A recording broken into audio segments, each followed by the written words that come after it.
This is really cool. This is really cool. I'll show you the drink that I had because I ran out of groceries that I like the best other than food. I have food, but I was looking for coffee and caffeine. I wanted a Zevia drink. So anyway, I'm gonna put makeup on or something, and I found this really good grape one. This is one that tastes good, that usually is good, the grape Zevia. But the other ones are this gross flavor I don't want to drink. It was an anxiety like it's drinking blood. And I didn't want to drink it. You know, not anyone else's blood, not my own blood. So I didn't feel like drinking it. And so I found this grape one that's really good. And then I have this really good, randomly have this instant coffee. I have a bunch of other coffee and stuff, but I felt like having the Zevia soda. I wanted to have the Zevia soda. And I didn't feel like getting groceries. So what I did was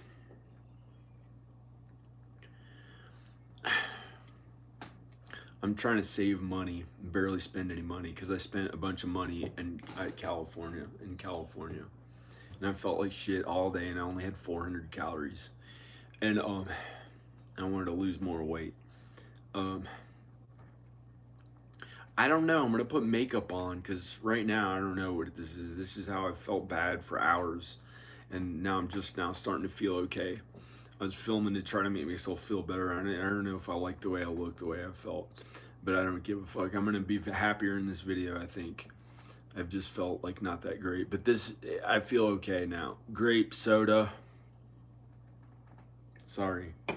Uh, sorry. Grape soda, and I put instant coffee, which is not the shitty instant coffee. This one actually tastes good. If you want instant coffee that tastes good, this is it. Right here, this kind right here, this organic one. I don't give a fuck if you think that's somebody's organic intestines or fucking spleen that you're gonna squeeze and make them feel bad for being organic because the organic sucks to you. Who gives a shit? I don't care what you think. This is awesome. This is awesome and it doesn't taste bad.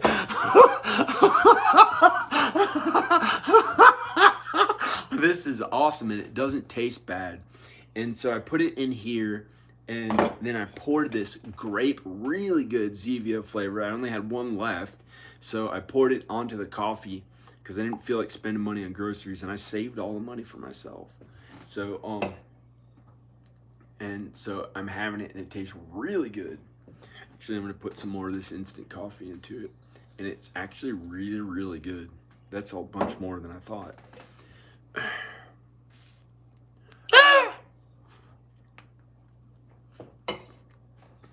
That's awesome.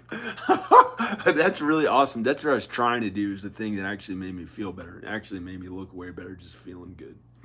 This is awesome.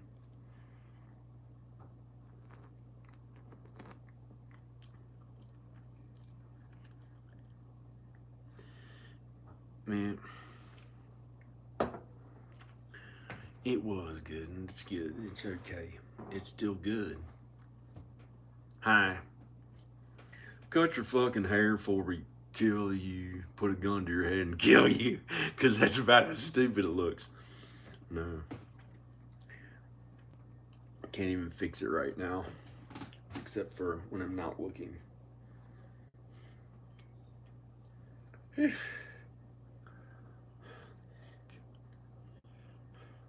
Anyway. Grape. Here's a grape soda. I put too much of the instant in. I'll take it out with a spoon or whatever. I don't care where that come from. I don't care. I don't care about people's stupid ways that they think they don't get cancer from and others will. It's all fucking nonsense. It's stupid as shit. And then the other people who actually do it, you know, that's actually a good, you know, because it's good to eat this, but it's not good to have a fucking spoon that was already in here and do this a couple times and then use it? How's that so bad? Oh, that's how people get cancer, from the old tiny pieces of fucking food? Come on, that's not... Who cares? Some of that shit's just not true. That tasted really good.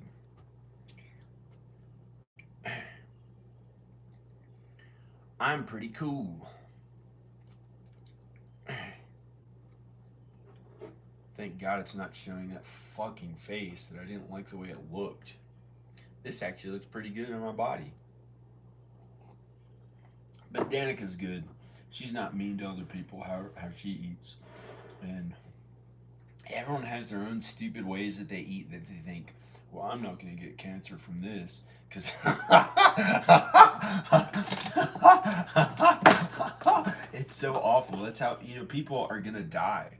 And, that everyone is going to get either cancer or heart disease pretty much and die from it, or some kind of other random ass things. And that's why I like being healthy, so I don't have to worry about it as much. And way the fuck more than that, because who the fuck would ever want to think about those things?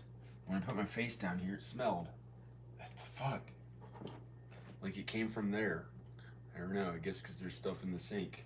How awful.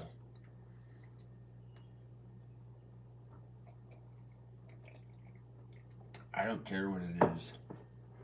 I'm gonna drink this coffee that I put the grape soda in, and haven't spent money on groceries. I've only spent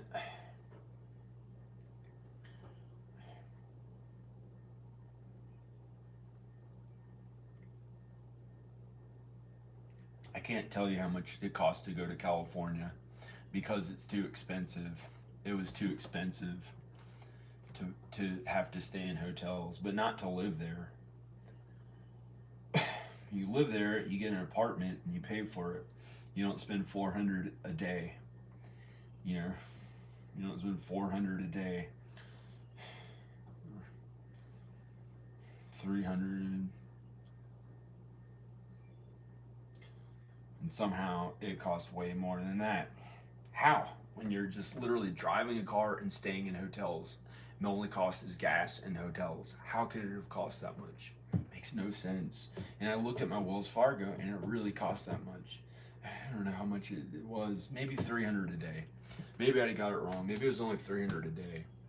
It looked like I think I was only spending $300 a day, and I stayed there for 3 weeks.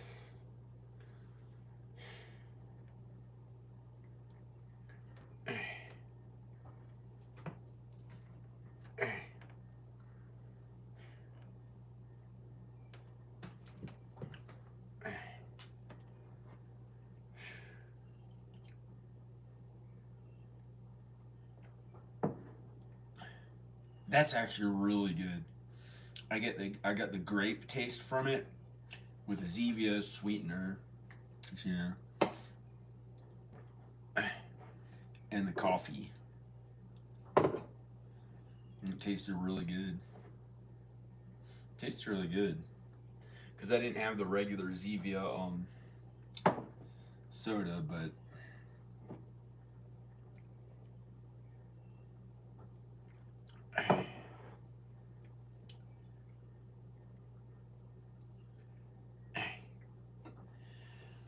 so I did it the really cheap money saving way. Because guess what? I made a bunch of fucking money. Amen to Jesus. Because I saved and lived at a poor feeling level with little fucking things like my one Zevia soda that I had. And guess what? My real estate went up in value by some miracle from all that saving and not knowing if I had any money or even $20,000 or however the fuck much it was. And by some miracle, God gave me a net worth. God gave me that. I wasn't expecting that. I didn't know if I'd have $0, $20,000. I just worked and worked on this house. I worked and worked on this house, and I saved money, and I'm wearing these clothes that have paint on it, that have paint, old paint. And here and there I got these shorts, but there's even paint on these shorts. And you know, I like to dress in kind of alternative. It has nothing to do with the way my private parts look. This is a dark color. This is a dark color. You shouldn't be able to tell what's behind the color. And so, but my parents, you know, they helped me a little bit with money to barely get by. And I don't know. I think maybe I'm way more privileged than I thought. But still, this is my shirt. This is a shirt that I always wear in my videos. But I think I'm way more privileged than I thought. And this is, look at this countertop, how stupid it looks. How awful. And you know, if I clean up this countertop, it looks good enough or whatever. You know, you can install a rich looking countertop or whatever. This is a butcher block, which is used to make meat. Excuse me, and I prefer vegan. I don't want to eat meat right now. I don't want to eat meat right now. You think I'm doing this? No, it was to be funny. This is actually pretty good. I was eating these anyway, but I got a feeling like it was from somebody else I know, the way they would eat. So I was afraid to eat too much because I thought it would like hurt my body. And then it was nice and ate some of it, and it didn't hurt me at all, and it was tasted really good.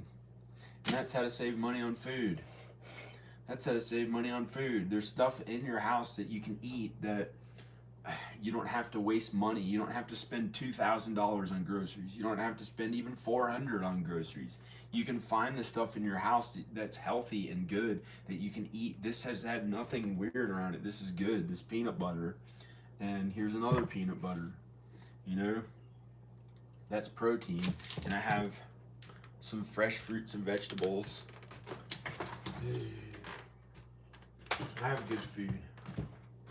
But I ran out of caffeine instead of buying these stevia. God and Jesus, bless us, protect us from evil. But I have way more than I thought. I have way more than I thought. But if it was up to me and the hard work that I did myself, I'd have less money than I do now. But my parents helped me. You know, that's something that most people don't have. But I really had to do work that made money.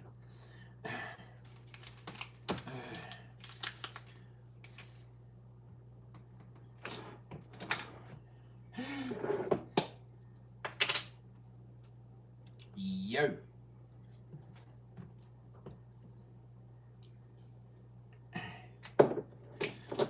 That dude's gay, man. The guy in don't even want to mention his name. Who cares? Who cares? Who cares?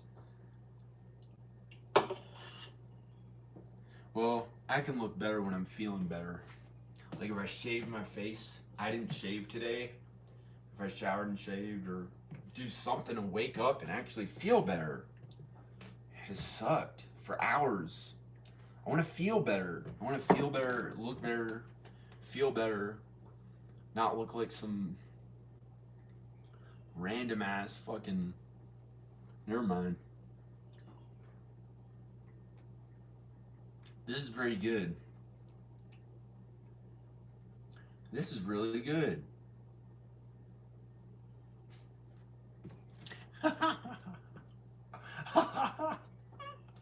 There are people commenting. Look, I'm Blue Boy. Look, I'm Blue Boy.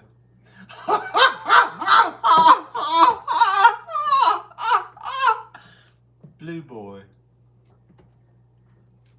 No, I'm not Blue Boy. Yo! That didn't look good. Yo! Strong, man. It's actually pretty strong. From here on a small monitor, You know, what does it actually look like on a big monitor? That I have a monitor while I'm filming? You know, I can do that. I can do that. I'll put a TV in here or something next time. Then you got to keep the phone where the monitor is. I got another little monitor thing, just almost garbage. It magnifies the screen, but it was like, I don't even know what I did with it, but it didn't magnify it enough. But I think I'm kind of strong from this angle. I don't know, because I can't see it. No, it's pretty good. You know, you have to look your best at all times, because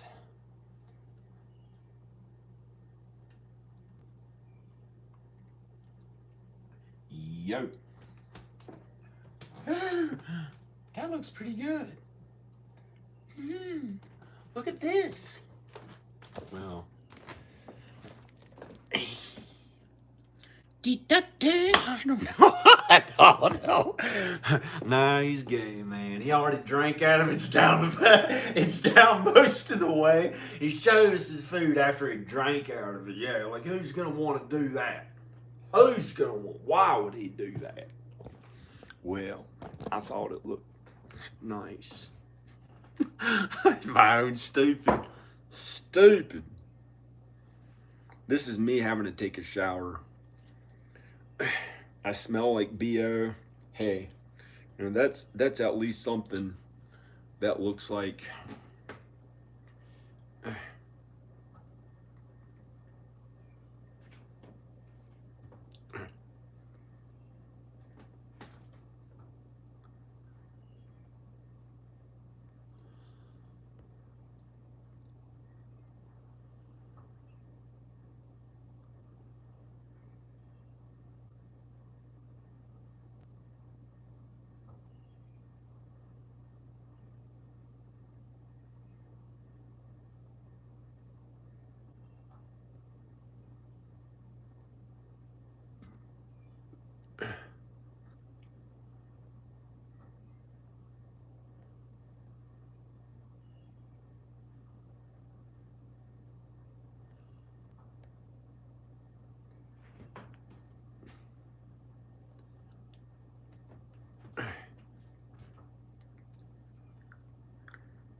this is how bad I felt today. The way my face fucking looks. It just felt like shit.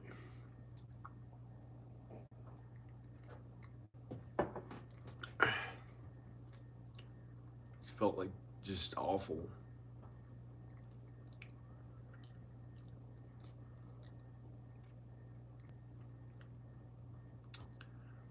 Like anytime an attractive woman passes me in public, I get a thought of Danica saying, I want you haggard, old, and worn out, but not in a mean way. She says, I get a thought of Danica before I even know the woman's there. She could be behind me somewhere else where I'm not even aware. I can't see where the woman is, but I get a thought first of like a voice of Danica, the thought of her saying, I want you haggard, worn out, old, or could be like,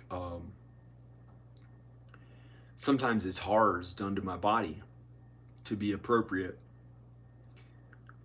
so I don't get to feel my best and look my best. But it's not really her. It's not really her in real life saying it. It's this other voice of thought of somebody. And that's why I look like shit right now, because I felt like it was an angel or something good. Someone, not something, but an entity or something good. I had a good feeling, like it was like my conscience, like I was supposed to, and I had to do what it said. And it's felt so bad to my body.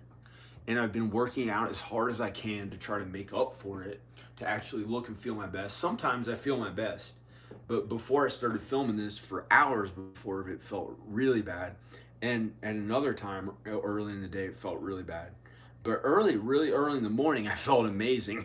I felt amazing for a few hours. Like it was awesome. I was gonna go run, jog. I felt really good. I felt really happy. And then I had these two awful times that just felt like not that bad, but just just not that good feeling. And and so it made my face look like not as good. Like, and then sure enough, I was driving in the car, and it's like,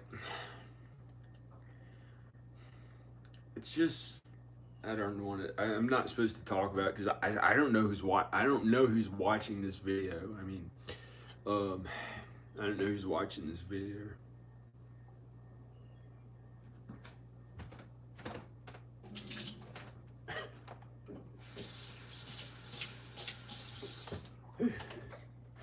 I had to throw that out. It was gross. And so right now it's like I can't take the way that looks. I can look at this face and tell you all the things that make me feel so bad inside from the way it looks.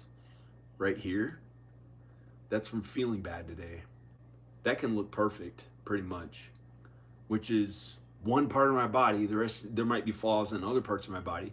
This can look really young when I feel really good and happy, and when I'm in good shape and feeling my best. Right now, that does not look as good. That does not look as good. It's not that bad. It's not that bad. You know, like, hey, it looks good all of a sudden somehow. And, you know, who knows how it's, when I'm looking at this right here, what happened to that. And also this right here is some fat right here. You don't do surgery on it. You work out, you do physical fitness, you feel better, you don't feel like shit, you get rid of stress in your life, and you feel way happier and better. And then it goes away, and then you feel really good, and then you get to feel happy and good again when things are not doing horrors to your, telling you know, do a horror to your body, accept it for yourself with all you have. And it's like, oh shit, how could you possibly feel your best? And you know, it's like, because it's like, you know, it's just it's like it's just not that, it's just not much for of an existence. The past month and a half, it's been doing it for a month and a half, every day. It feels like someone doing horrors to me, until it's like I just don't even want to say what it is. And it's felt like it's made me look like shit. And not just that, my body feeling not as good. I'm worried I die, various things. And it's just because I felt bad. I guess maybe it's anxiety. Like today, there wasn't any threat of death, you know? It's felt awful for a month and a half. Ever since I yelled at Danica's father to my son, said how pissed off I was at him. And for a month and a half, it felt like he wanted me to die. That's how it's felt. And another thing that I got the thought of, that he said, killing duck. Like me and my parents are duck. Like we're sitting duck, and he wants to kill us. Doesn't give a fuck about us. Sending worms, a bed of worms, and all these horrors of hell and shit.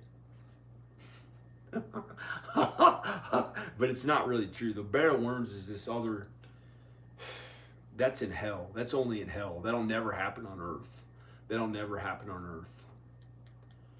That can't happen. Fuck with a few bullshit ass worms ever do to anybody. They can't cut through your skin or shit. You know, this is the earth. The horrors are in hell. Those are way unimaginably bad. You know, like it's like somebody with little Trump hands or something, making them really long of a horror to like do these horrors and shit to, you know, like to every waking moment, a new horror, many times a second, unimaginable, your worst fears with like these really bad things. It's like, it was shown to me. It was hell. It was hell. And it was like a waking nightmare of hell. How I describe it, what I had to see. A waking nightmare of hell. That it didn't hurt my body that I know of. I was younger too, and I didn't have any health concerns with my body at the time, um, and it was just so scary. It was my worst fears, but they do it in new, more horrific ways. Almost every moment, it was hell. It was what hell was. These zombies and stuff that's like I thought was in hell under the ground. That the Illuminati were able to go down there, and I thought when someone died, then the creatures would come up, and they were so fast they lived among us. Like they could be hiding behind something really fast, and you didn't really see it, and they can move so fast, open the door really fast, so you couldn't hear it, and they're already in here and out, and they had done something, and it was like they're so brilliant and fast, and and what they would do was when someone died, that's when the horror began. That's when the real torment began. When they used their sneaky ways to get the body, they'd bring it down to hell. They had genetic manipulation that they could recreate the body and put another body in its place. And then that's when they had that same person who had died that they'd bring back to life like a zombie kind of, and keep them alive for centuries of unimaginable torment and the horrors that would be done to their body that I don't even want to talk about how bad it was that were shown to me. And if I didn't be like the way they wanted me to be, it could have been bad, I thought. But it was all not true. It was all not true. It was all not true. It was in my thoughts because I hadn't slept that much. And it was a fear, but it was demons. I think how they trick people into thinking, like when people get misled in their faith and they believe these random things about how they live their life, then the weirdest ass creatures and evil shit that they think is, it could be real. Like my friend, Jevin, thought that these little green gnomes or something, he thought that there were these like creepy, like fairies or nymph creatures and just scary things that people think that that's the occult or the it's people misled in their faith that demons trick them into thinking is real, and it's like it can become like a really horrific thing. And I think some of that stuff's in hell, but it's like it's so bad in hell. It's so bad in hell, and that's the place that I saw was hell. They had these little dark creatures who are demons, I guess.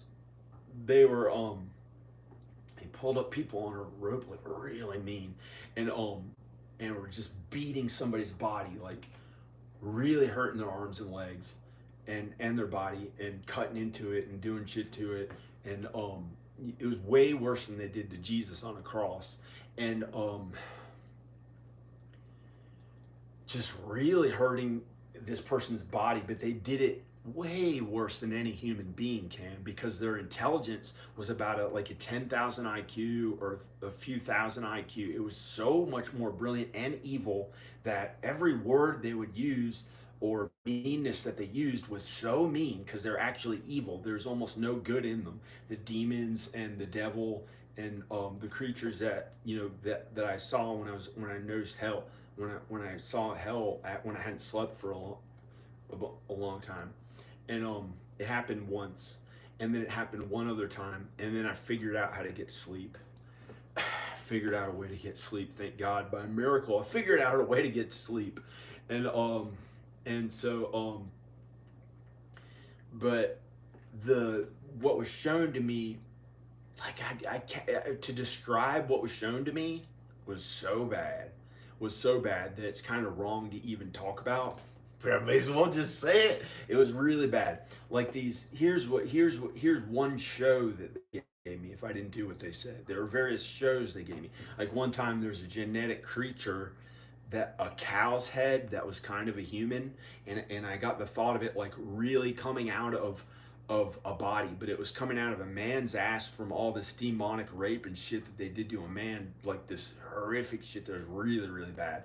And while they kept his body alive with genetic manipulation, doing like one unimaginable horror after another to him, that could go on for centuries. And they did some weird ass genetic manipulation to have a cow that was a human, some creature that they made, come out of his ass, and they were like, you don't want to know what it is, but they showed me that. And then there's another one that was like and there were zombies, like the hell would begin at death with almost anyone. And so I was afraid to die.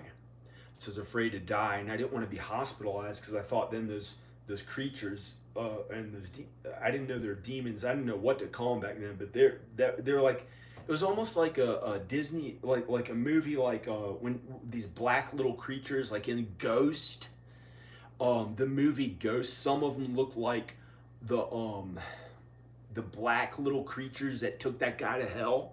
That's what some of those creatures look like, but not the rest of the movie Ghost. I don't fucking know what Ghost has anything to do with. That's something different. But but the hell show they gave me one time that I saw with my real eyes was out of my back window of my house when I hadn't slept for 2 weeks. I hadn't slept for 2 weeks, and it's really bad. I wouldn't want my kids to hear it, but it's if I didn't do what they said, there are many things they showed me until they made me like the most Republican person on earth, champion for the most horrific, bad, big political brainwashing the whole nation shit that was awful. And then I had to be like Jesus and willing to suffer, and all those horrors happened to my own body. I can't do it anymore because I don't want it to hurt my body. But back then it was like willing to suffer in these unimaginable ways that they would torment the body, to be like Jesus across the entire nation, so all those people would be okay. For the first time that I reacted wrongly because I thought you had to like not die in nature or they'd take you away. So I tried to get as strong as I could in nature, shaved my head like a military person, went out there and like brainwashed the entire country on this Republican shit. It was at the end of 2014, and yeah, then the Trump stuff happened after that. And before it was too late for minorities in the country, I had to go across the country like Jesus, suffering for all of them to be okay. And by a miracle, they were all okay. And I was put in a hospital, a mental hospital, because they wanted to say I was crazy for the things I was doing out there, to stand up for minorities in as beautiful ways I could across the entire South, everywhere I went across the entire nation, willing to suffer in unimaginable ways. I didn't get the glory for it, and I know, and somehow Jesus made it okay. And there was an eclipse that happened, like when Jesus was on the cross, an eclipse happened when he died. When he was dying on the cross, there's an eclipse that happened. And when I was in the mental facility, an eclipse happened across the entire nation, and it was this direction. And that is when the first time the thing happened, and I brainwashed everybody in the country. That's where I had it mapped out. So that all the cars going by and all the shit, the bad shit that I did, I thought I was going to do that. And then I had to go across the entire country in the South, and have as many people see it as possible and think like where they're going to go, and somehow suffer like Jesus for all of them to be okay. And I suffered for all of them to be okay. And then there's an eclipse right across where the first bad shit happened. And I didn't curse. I didn't do anything bad. I was being like Jesus, willing to be put in cages, have my arms and legs ripped off, kept alive every waking moment with unimaginable rape by thousands of creatures, and horrors after horrors. Who knows what they would do to your face with the shit that they'd put the new skin on it, or like with no arms and legs, and keeping you alive while they like made, horrific creatures come out of your ass and make you rape your family members, and these horrors of hell. Every waking minute was something new and more horrific that they could do to you down in hell. And so I was willing for all that to happen to me in unimaginable ways for even centuries, if I had to go down to those facilities that I thought were down there. And by some miracle, I suffered for all of them to be okay. And they didn't hurt any minorities in the entire country. They didn't hurt any minorities in the entire country. And I felt closer to black people than I've ever felt. I felt love from black people. It wasn't at all sexual. It was a love and closeness to black people that when I was a mean ass liberal, uh, not mean, but you know, the liberals who act like, oh, I stand up for minorities, and they tell stupid kind of racist jokes and shit. Like I kind of was, but I was always nice to minorities, but I never was that close to them. But after that, I was so nice to them that I became close to black people, and I felt more comfortable. I felt more comfortable. Me, a regular white guy from a kind of privileged family, I felt so close to black people. I preferred having them, working with them on my house sometimes, and I felt love from them in public. Like I liked to be around them. I felt really something special from black people that was love, and all my fears went away. All my fears went away after that. My stupid fear-driven stuff all went away, and everything was okay. And it was really it was I don't know if I even deserve the glory for it, but I did what Jesus and God wanted me to do, and then everything was okay. And I still feel pretty happy around black people, like kind of like you know I don't know, but you know I'm so kind to minorities, I guess, that like being in the South, that sometimes you get some like really white people that are like, where are you an N or, and they might try to pretend to call me one, like but I don't know if it's real or not. It's like in my thoughts, and I've had to suffer through that. Like they called me, and I, you know what, and I don't even say it, and I keep being nice, and then some of them kept saying, yeah, but he's the N word, and I've had to feel that way too. Like later, as another stupid ass thing that sucked. Or not stupid ass thing, but maybe I was supposed to do for my sin, and I found out that all the sin that we do on earth, um, that's how we'll die, and the sin of others, the sin of others too, the sin of others too, the sin of others, and this in our own sin is what will kill us. But I don't know if Danica's parents want to hurt me at all. That's all my thoughts. I got thoughts that they wanted to do these bad things to me, but I don't know if it's real or not. But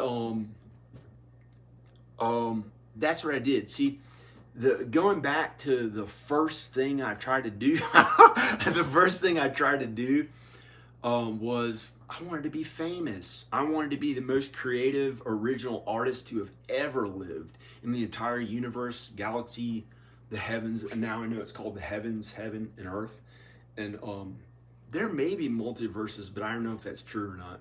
And but it's really the heavens, heaven, of course, and the earth, which is okay. But there's sin. There's sin that got that's on the earth, but it's still okay because God created all of our souls, and our souls are good. And but the weird thing is that some people end up being wicked, and they make a habit out of sin too much, and they're wicked, and they'll all the bad will have to be burned up in the lake of fire in hell. So then there's no trace of the bad that causes the suffering, everything bad that the devil originated. All it's gonna have to burn up in the lake of fire, some of the wicked people too, and then we'll all get to be in heaven without it being infected by that sin that is way the fuck worse than anything imaginable. It's worse than any. So it causes everything bad, the sin. And so the good stuff, God created everything good. God created everything good. God is love. All the love we know is really from God. We think that we get it from other people, and we do, but it's because God breathed the soul into their lives and made us from, he breathed the soul into our life. He made us out of, somehow he created our bodies out of like dirt or something, that he made human bodies out of stuff. And then he breathed the soul into our lives, and we have a good soul. We have good souls. We have good souls. And so there's That's where, see, God is everything. God created everything good. God created everything, but after the devil was good for a while, he wanted more and got selfish, wanted to be like God, and thought he could overcome God with meanness. He thought he'd hurt him and attack him until he was the best. And that's wrong. That's bad. That's where he messed up, because all that comes back to hurt himself. And he'll be burning in the lake of fire for all eternity. It's suffering again and again without God's love, far away, like the outer darkness or hell, all the places that the Bible describes as hell, the lake of fire, hell, um, the outer darkness, but they may be different. The outer darkness may be in the heavens somewhere away from God's love. I'm not really sure, but people who are really brilliant at knowing what the Bible says know more than I do. But I guess they, but everyone's different a little bit in the ways they are kind and good and sin and stuff. But uh, God created everything, and he's everywhere at all times. He's omniscient. So even though the devil's there to tempt people, God is infinitely more powerful than any of that sin or any of the bad things or any of the distorting of the truth or any of those movies that think they have the right idea and they're the best, that are sinful. That some movies are good, some movies are bad, but it's not like the Bible. It's not like God and Jesus. It's not as beautiful as God and Jesus and truth and reality is shown to us in the Bible, when people really understand in the New Testament, really, that Jesus, his son, God's son, came to earth to get written. And but I messed up today too. I'm a regular sinful man. Men and women sin because we're on earth, because the devil got us to eat from the tree of knowledge of good and evil, the tree, when he convinced Adam and Eve to eat from the tree, and then they knew about sin, and when they knew about it, they couldn't help but to sin, and it's awful. And then it messed up humankind, so then we'd have to die and suffer, and it just made it really bad when they had eternal life forever and everything was okay. But the devil tricked them and lied to them, of course, and because all those bad things are from the devil. And we all sin. I sin. I mess up. I sin. I can't judge anyone else. You're not supposed to judge anyone. Only God will judge people after they die. But sometimes we have a good feeling like, is that person that good? They might not be that great sometimes, but sometimes we don't even know, and we think that they're that way, but they're way more kind than we knew.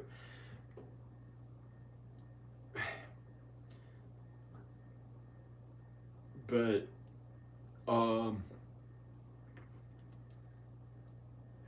and but I found, the real thing is that I found the truth, God and Jesus. That's what everything's about. And the Bible shows us more about it, but you have to really know what it really says and really means. Like one sentence in the Bible, you could get it the first time you read it and really understand it's something beautiful or something good. And you have an intuition and faith.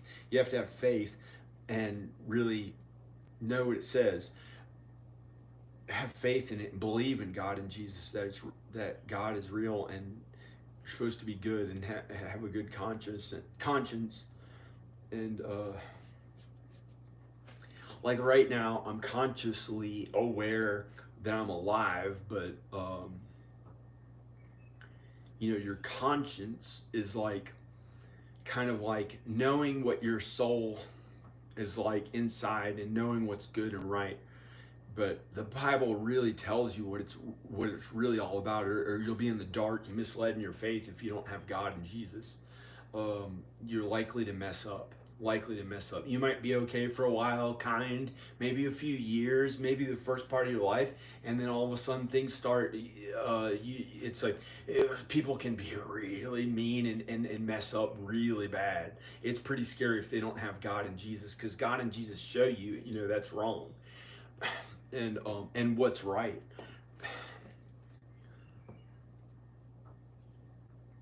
But I mess up too. Like today, I went to my dad's house, but I tried to change. I looked like shit right then. But I tried to change the entire world because I thought, I feel like shit. But I tried to change the world because I thought I'd be the most creative person on earth, the most brilliant artist to have ever lived, or something like that. When I first like went out to California, and so I thought I'll be so cool when I went out to California. When I went out to California, I thought I'd be like, I worked so hard at trying to be this famous, brilliant, most talented, brilliant artist to have ever lived, not just on Earth, but the entire universe. Reach out to aliens, help us to live longer, and like all this kindness to others and political things that are I thought were good. All these original ideas that I had, like everyone on Earth holding hands, even the terrorists. Even the terrorists finally getting along, no one hurting anyone, no reason for military anymore because we're so kind and good, and it was like a utopian world, and I had all these ideas of things I wanted to do. I wasn't that happy with how things had been in the country and growing up with the Bush administration when I was younger, and I liked rock music, famous stuff. I wanted to do cool stuff like punk, and like I wanted to really change the way things were and have it more beautiful and amazing. But I was kind of a mean jerk about it a little bit to stand up for myself, but I wasn't that bad. And I went out to California. I made a a movie. I made a movie, and I was at one of the best film schools there was, or there is now. It got bigger later. I kept pushing that stuff, and it was only number 13 when I was there, but Arnold Schwarzenegger was there. But now it's like number 4 or 5. I don't know. It may be 6 or 7. Last time I checked, it was 6 or 7. But they keep trying to push it to get better, and and um and so, but I pushed it with all I had. Of course, I wanted to be number 1. I was like, I wanted to be the best on earth, but I pushed it too much. I don't do that anymore because it's wrong. It may be wrong. It's wrong to have all that much glory for yourself on earth, and but we like to do things we enjoy and stuff or whatever that's not hurting anybody else. And Wow, I went from looking like total shit in there to looking like really good right now. I look really cool and good right now. If you look back in the video, you're like, hi, shit. And but now I look good. And uh, yeah, yeah. Um, but Oh, I went out to California. And I had these ideas of changing how everything in the US was. I didn't like how it was. And I had my own original ideas. I thought we'd be a utopian world, all holding hands in peace with no reason for military or weapons. And I'm not against weapons now, but I had these ideas that were like, I guess it was like how I wanted to think, how I thought was best, and I got like really pushy about my own ideas in my own way that um um I'd send mass emails to thousands of almost everyone in the entertainment industry, every producer, every agent, everyone in the film school, including the dean, who talked on. He was friends with Malcolm McDowell. He got Peter Medak as one of the teachers, one of my professors, an Academy Award nominated director. who was working for HBO directing episodes of Carnival when he was teaching at the school. He was like the celebrity guy, and the other celebrity teacher was John Badham, who directed Saturday Night Fever and all these other big movies. And he had this cool fucking Mercedes in 2005 back then that had like a screen with all this like super modern stuff on it back in 2005, like a super expensive Mercedes. I walked past this car, but I chose Peter Medak to be my professor. Instead of that other celebrity professor, they had like two celebrity professors, and Malcolm McDowell, the guy who was in Clockwork Orange, his real son went to school there when I was at the school. He was an undergrad, I was a graduate student, and he was like best friends with this other guy, and I was friends with his friend that he was best friends with, but I didn't talk to him that much because I was like a grad student. But I talked to the other guy who was like, I don't know. And they had all these famous people at the school, but Arnold Schwarzenegger was there. And I was so excited about it. And I made I made the biggest budget movie there was in my class. And a few years or before and after my class, I had the biggest budget movie for a student film, $80,000 student film. And, it's not that much, $80,000. You know, somebody's uncle dies or something, they give him $80,000. But it was an $80,000 movie that I made, and I starred in it, and I hired a celebrity to be in it. Got him in a limo to set or wherever it was that we filmed. One of the cinematographers was CEO of Bolex. You know, that was one of the big camera companies that student films are always made on, 16 millimeter camera companies. Now, after my movie, he was a cinematographer on my movie. He became CEO of Bolex. Miss Norway, who was 11th in the Miss Universe pageant, she was one of the actresses that we were friends with. I got to be in my movie.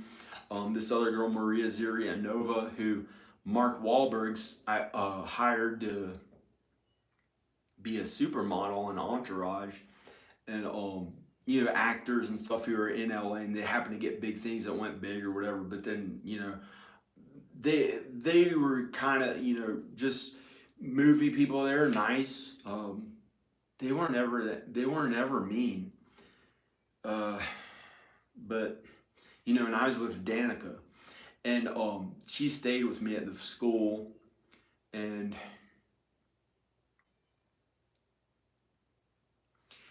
so I tried to change the world. I tried to change America. I wasn't happy with the presidents, that they always had a white president that stood up for the old traditional values, and I wanted to do something different. I wanted to be the one who would be president. I wanted to be president after I got famous. That was the plan. Was first I was going to get famous, be really famous, and then be the youngest president by 2012 when I was 35. Do the math? Yeah, when I was 35 and 20, I'll do the math on it. I know. That was my plan, was to be the youngest president ever by the time I was 35 years old in the year 2012. But first, I wanted to get really famous first and do the cool movie stuff that I thought was so cool and that I liked the best. And then after I made, like, when I was at the film school, I'd write to almost every producer that I could get their contact information with, and every producer I could get their contact information with, every agent, manager.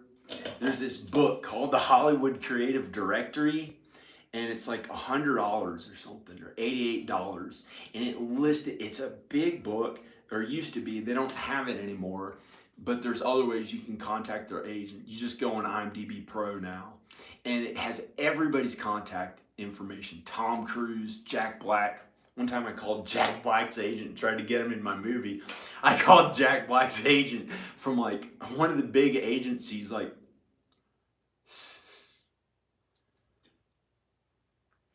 I did have to be an extra though. 20 years ago, I had to be an extra, and that was something else. But this was a little later, and I had worked at it so long, I didn't want to do that stuff anymore. But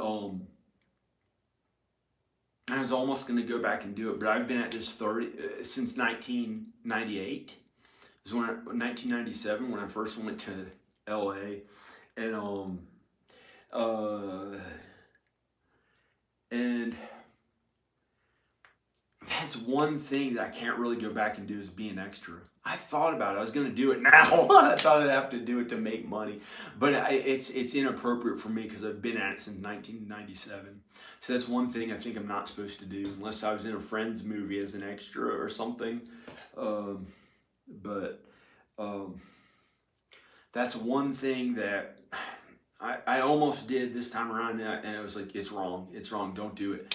I wasn't supposed to do it for me. I've already done it. 20 years ago, I was an extra. 20 years ago, I was an extra. I was on Buffy the Vampire Slayer, Not Another Teen Movie, some other ones. That's cool. You can go to LA and just be an extra. You can show right up, make enough money that if you have some roommates, you can pay all your bills pretty much. But I don't want to anymore, but it wouldn't make any sense for me to do it now. I'm 44 years old and I've already done it since 1997. So if I was just getting started at it, that'd be pretty cool. And I'd try to look as good as I could or something if I wanted to be like an actor, like a famous actor. But that's never what it's really been about. That was not what my work was about. Like, you didn't see the way I looked. You saw the films I was making at first, and I learned all that stuff first. And I was just, I didn't act and stuff and try to look cool, and I didn't try to be a lead singer. I didn't know how to sing really yet. And I tried to make the films, but if somebody wants who knows, a woman, they can get a woman.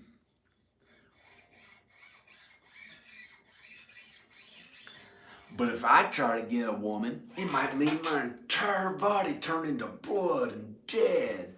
After I worked out as hard as I could, try to feel good about myself. Hey, shit. So how the fuck am I supposed to even look like anything good? It's a miracle that I'm not dead with all the horrors and shit that I thought had to be done to my own body and my thoughts. And it sucked. It has sucked. It has sucked for about a month and a half. And the weirdest ass shit was like, why the fuck would my body turn to... That's been scary. And there are other things that I thought could turn into like something that would kill me on my body, and I don't want to do that. So I'm tired of listening to it's like almost like a voice telling me what's right and wrong. I can't understand when it feels like I'm really starting to be on top of the world, or not on top of the world, but just away from people and feeling really good and happy and about my health, or I can't even say the word happy anymore. And then it feels like they want me to act like I'm the worst, and not the worst in a bad way. They don't want me to sin.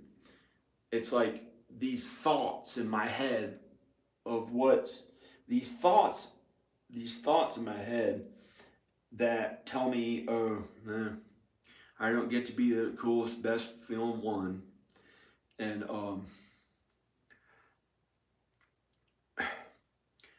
then, there are other people in my life who maybe when I was younger, I really pushed my physical health and was almost like superhuman. And maybe it's to make up for that.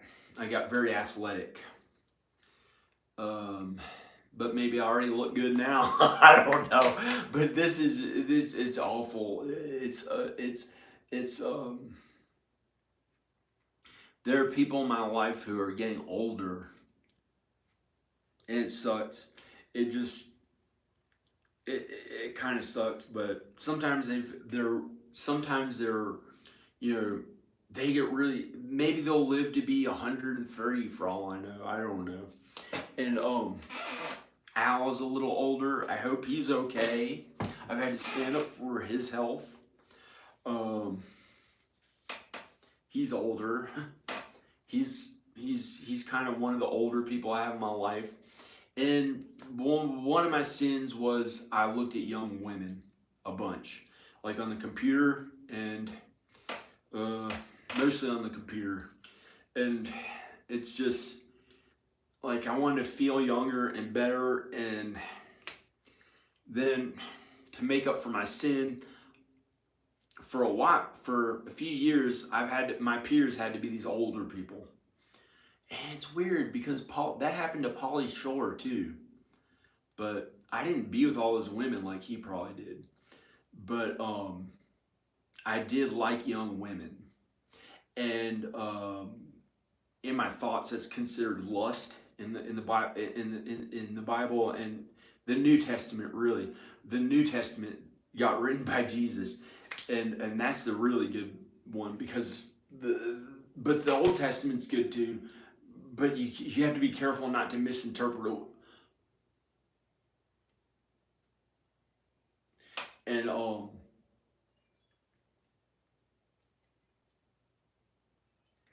so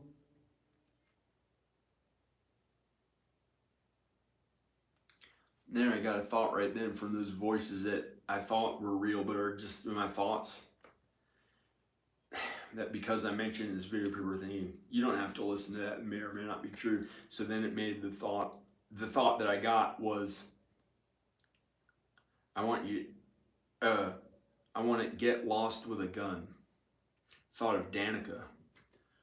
I can't get lost with a gun. I'm not lost. I'm saved by Jesus.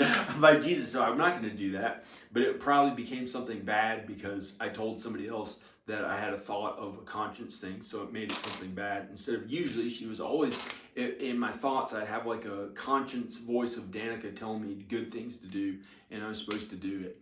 Like as a way to honor my wife, because God had us still together. And then when I told people that I heard, that I had a thought of a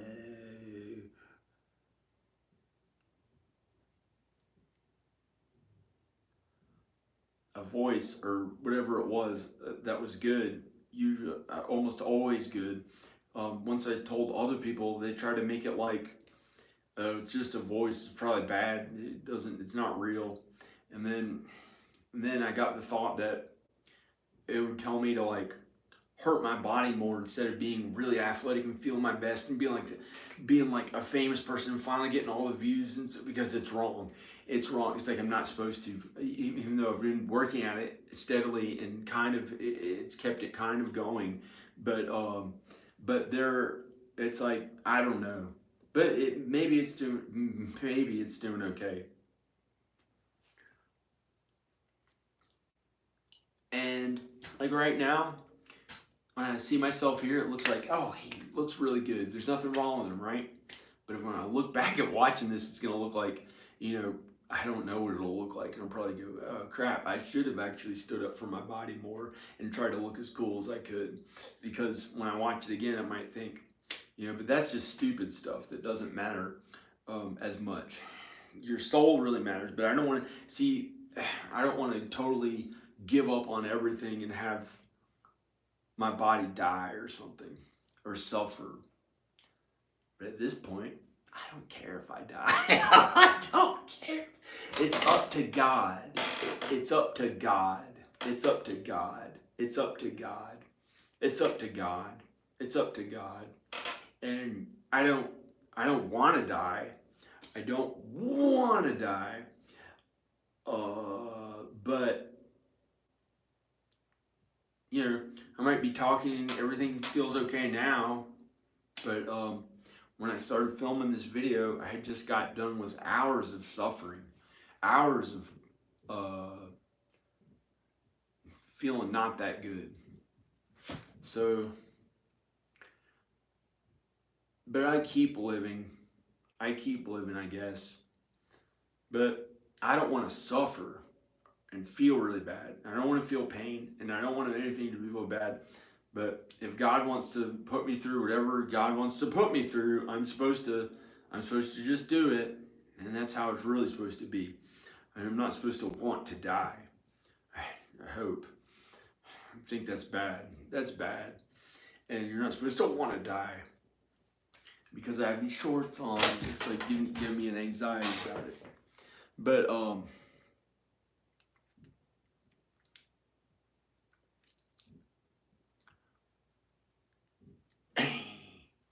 but I don't know what I even look like now.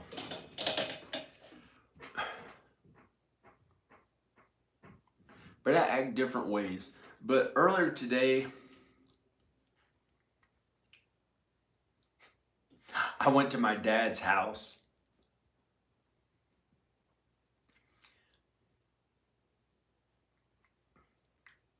Earlier today, I went to my dad's house and my mom's house, but not their actual house. This house that a rental tenant was living in, that he's had this house since the 90s. And it's weird that he's selling it, but it's not that, it's good. I think he wants to sell it. And back in 1999, I'm almost afraid to say that year because it's like the number of the beast upside down. 1999. It's a little scary, but I don't know. And I was a production assistant on an indie movie, like some guy's movie. He got money together to make a movie, and I was a production assistant. And my dad let him film it at his house back then. It was a long. It was in 1999, and he only gave me production assistant credit on it. I was 19 years old, I think. Wait, may have been 20 or 21.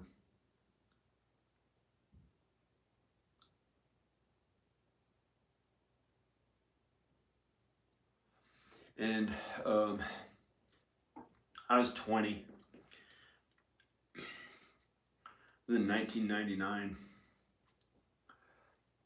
and so I had to be a production assistant. I didn't know any better. I thought that was cool. Movie credit or something. I didn't even know what movies were about, how to work on them or what. I didn't know much about them, and I was like, oh, okay. And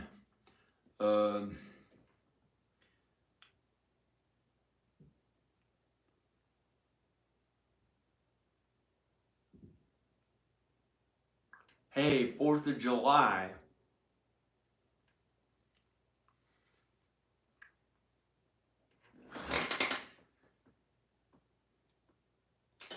It's not real. It's not real. You're not gonna die just because you did that. No, no. And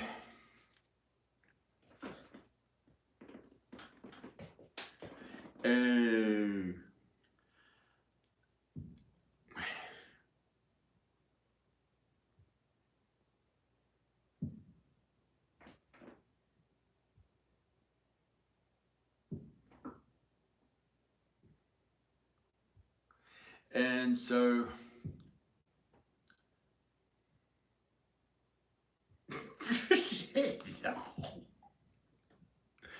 I got the thought from Danica right then. I wanted an interrogation room. She wanted me to do this. What the fuck? And then I got the thought that she said, if you feel it, or something like that. I want an interrogation room if you feel it. But not feel sex, because it's an imaginary voice. It's not really her. She's a different person. I don't know who it is. It's like an angel or something that tried to get me to be good and bad, but then it started trying to tell me to do horrific shit to my body that made it feel older. Like, instead of, it's a thing to where I know how to make myself feel and look better by working at it, but if it's not appropriate, I have to consider other people who and that's been where I'm supposed to like feel older and not as good about my health, because it's like I've had to go through the things that these older people went through to be kind and good and follow God and Jesus, because I had looked at young women and thought about young women or who knows what, and I'm supposed to just but maybe it may not be true. I don't know. I think maybe I can really be with a woman again finally, but that'd be awesome. That'd be good. Uh, Whatever it's called. Almost afraid to say the word awesome for something that happened that I did in the past. That was I tried to be with some woman who wasn't my wife, and it's just like it's just I don't know what's gonna happen.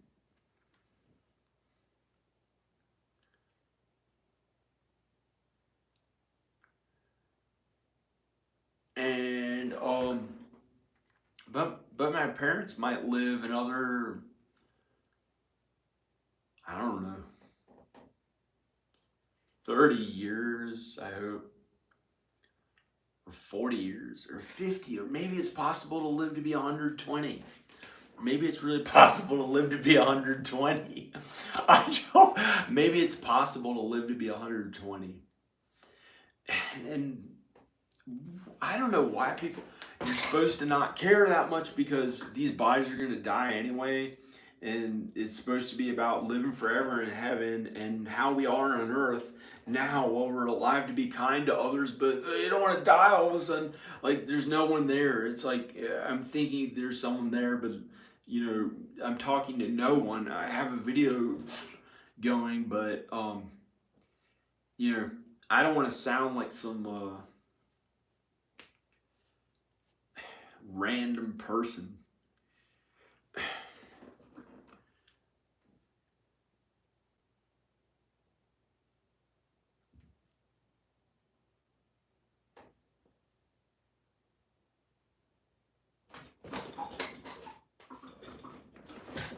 But I don't want to die. I don't want to die and start over. Oh, can you see this?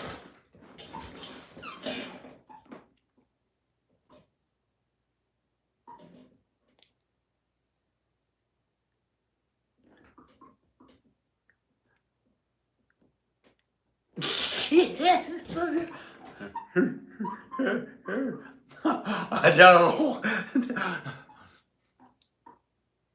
Actually, I feel okay.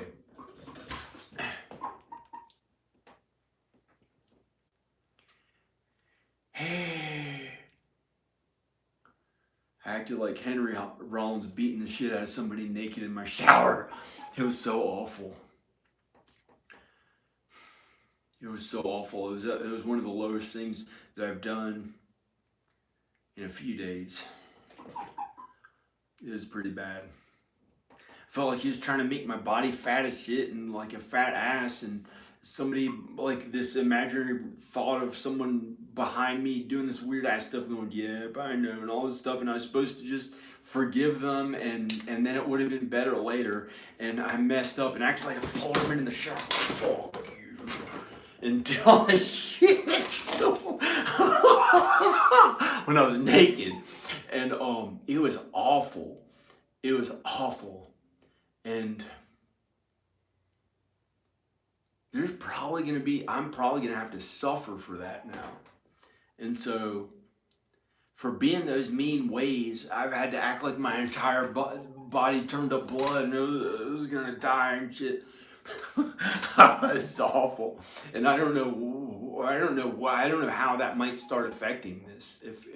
If that happened even a few times, or if I did it with all my might once or twice, and it's pretty scary. And so I don't want like something some problem to start happening to me in real life that may kill me, because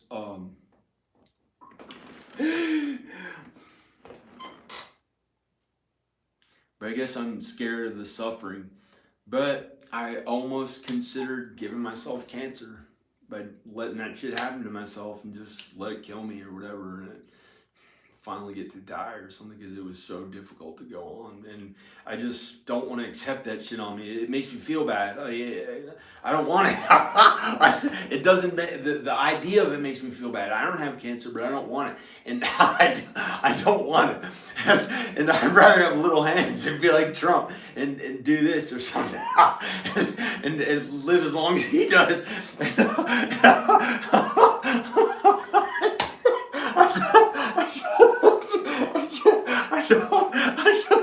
And but I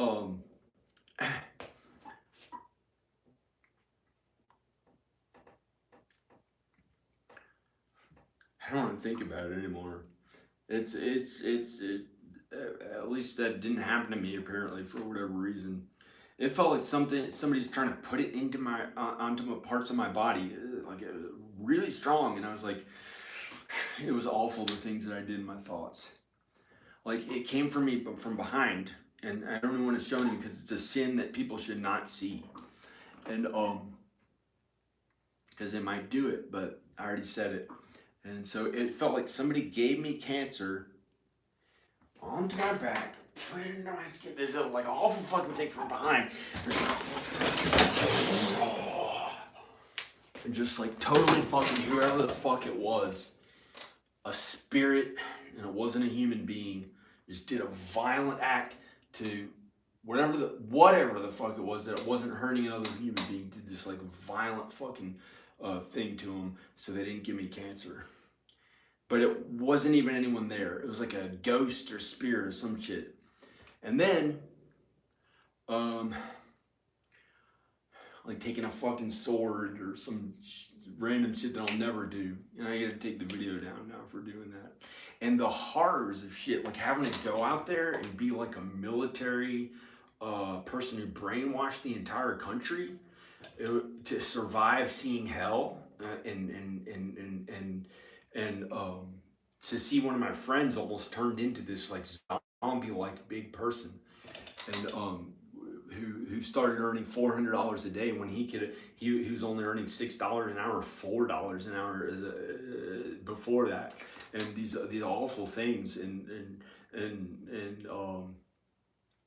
like see him act like a big zombie. It was awful, and I became like a mean person, and had to do these like horrors and shit. And now, so I've had to react. I've had to accept them to my own body. Almost all those horrors, all back to myself, and it caused me to want to kill myself 3,000 times or 3,400 times. Giving up, doing this with a gun. Imagining it with all my might going through my brain and killing my fucking entire head. I've done that 500 times. And still, it hasn't hurt my brain or done anything to my body by some miracle. And I don't want my brain to be hurt or anything, but that shit, if you keep doing shit like that, it can have an effect on things, I think. So I don't want to do it anymore because I don't want my brain to be hurt. I don't want my brain to be hurt. And that was awful, just to show you what I've had to do to myself. And then I had to worry, but some miracle my head's okay so far. My brain's okay. I have gotten some anxiety about various places over almost every inch of my body, and had to, with all my might, hang in there and say it's just anxiety, it's not real. And but it's been suffering, unimaginable suffering, for years of repenting for the sin that I did in solitude and away from human beings, way out in the woods, away from love. It hasn't felt that good for the meanness that I did, and that's because of the sin that I did. But it's not worth it because I've started carrying out plans to kill myself with charcoal to breathe in that bathroom right there. I've done various ways. Started planning to kill myself. Rigged up my car with carbon monoxide into it and turned the car on. And it's just so awful feeling that I've done that 40 something times how awful just going on living was, that I couldn't bear it anymore. It's been years of it. And it didn't have good looking teeth. It didn't, there was no, not that much good feeling, just torment, suffering, just unimaginable suffering for some. Well, it became a little bit of that sometimes, but I'm probably not going to go to hell because I've suffered enough on earth. And that's what I thought, if God takes me now, I'm ready to go. But this has been, I'm not ready to go, I'm not gay, but this has been like not suffering. This has been like feeling happy and okay. But I did tell the truth about how it did feel. And so that's why it's not good to ever like hurt anyone in your thoughts, which I never hurt him in real life, but I did try to kill Obama. I did try to kill Obama because I thought he was hovering. I literally thought he was in a helicopter above my house, took an interest in me for trying to be famous, and I thought he was going to try to, I thought he was the monkey who I thought he was the monkey who gave AIDS. I thought he was in the 1970s when he was a teenager, I thought he came from Kenya to America as a powerful politician's son in the 1970s when he was a teenager, and was the person they called the monkey who gave AIDS to America from all this crazy ass gay sex that he was having with all these men. And he took an interest in Muslim men, but I'm Italian, I'm not Muslim. No one's in my family been Muslim that I know of.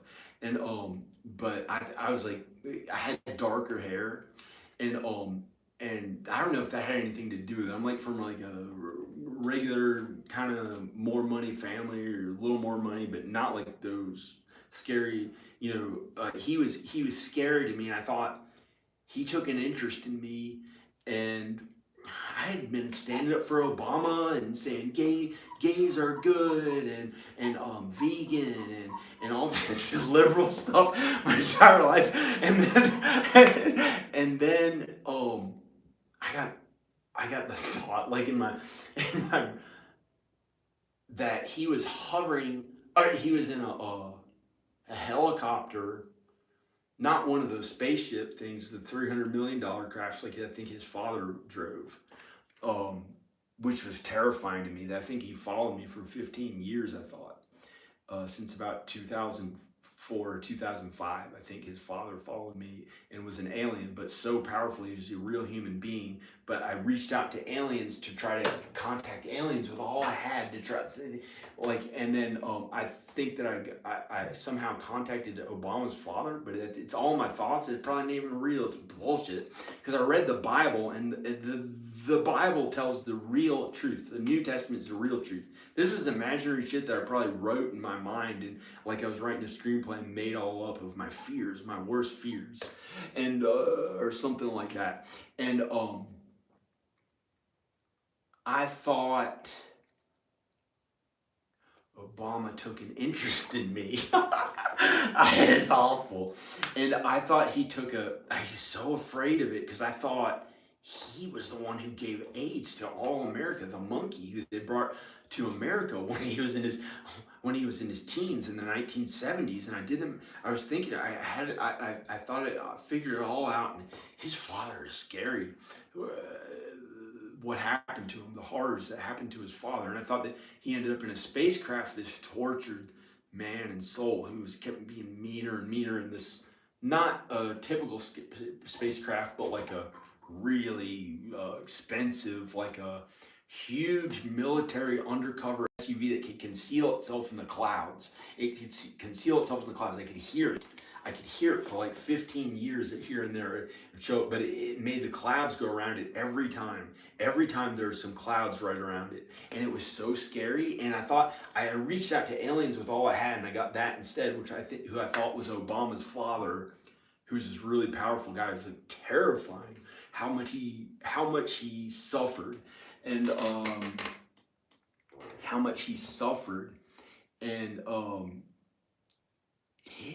he was really scary.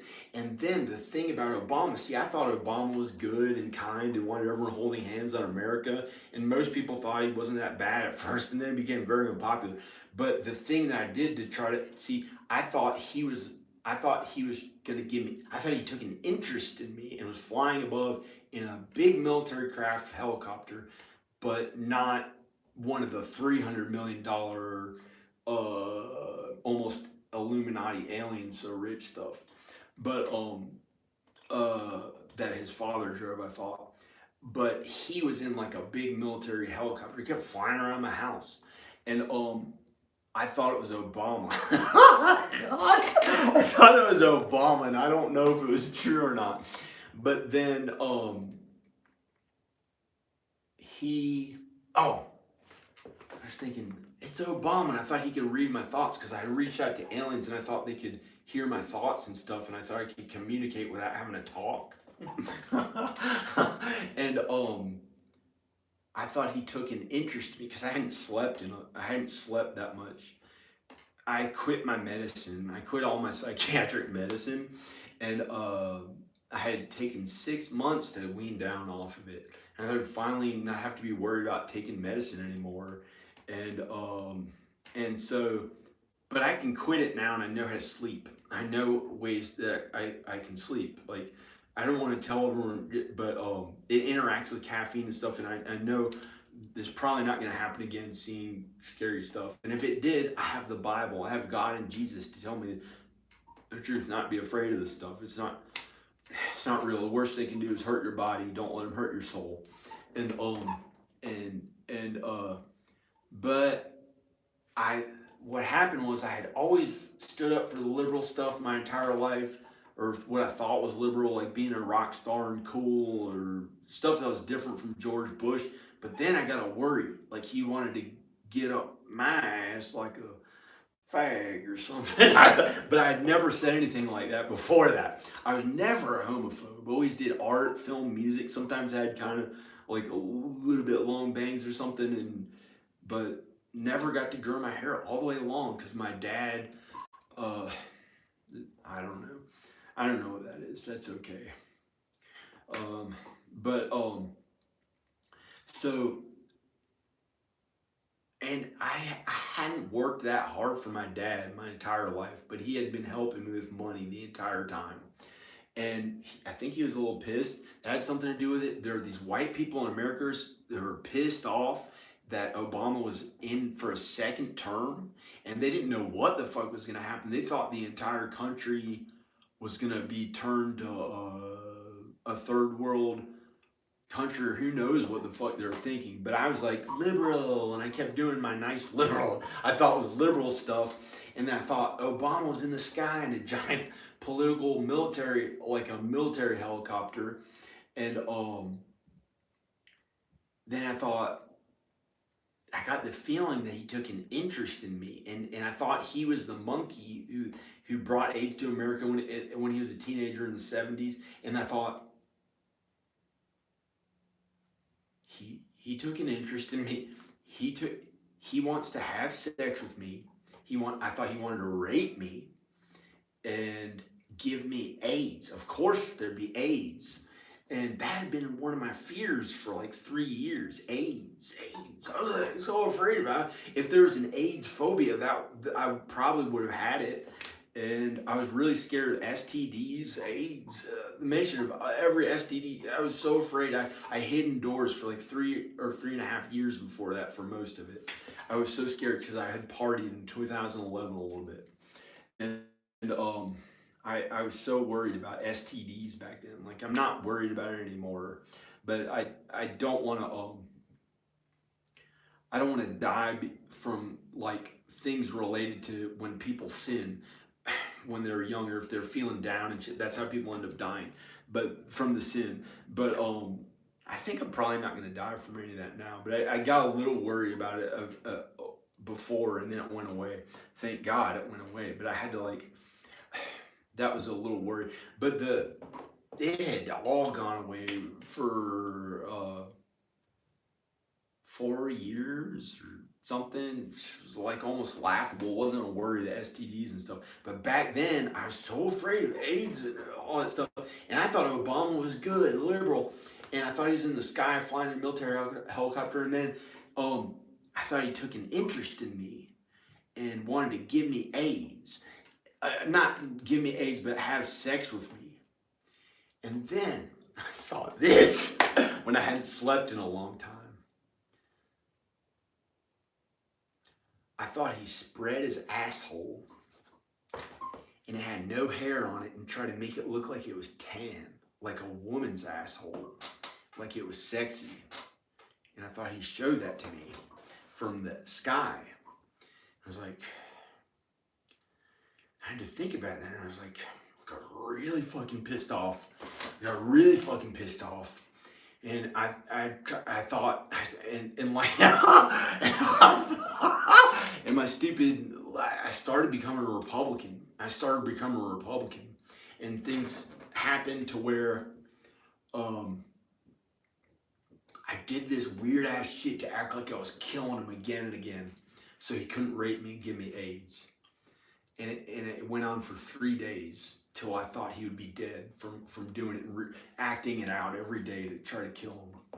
And it was so scary to me because I thought there's the Illuminati and zombies that they could keep alive, and I thought he was like, I didn't know what he would. I thought, because I'd imagine his brains and shit I'd imagine him dying, and then his brains would come back up his legs and go back to his head, and he'd still be alive, and have to imagine killing him again and again. And I did it for 3 days until I thought he'd be dead and he couldn't give me AIDS anymore. I thought Obama would give me AIDS, and he was in the sky. I thought in a military helicopter. And it's because I hadn't slept. And I didn't take my medicine. But it was awful to do that to any human being. I've never tried to do that to a human being besides Obama.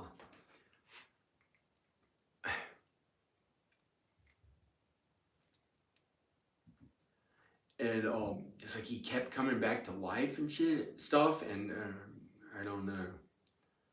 And then I was a Republican pretty much. I was kind of like, but it was way worse.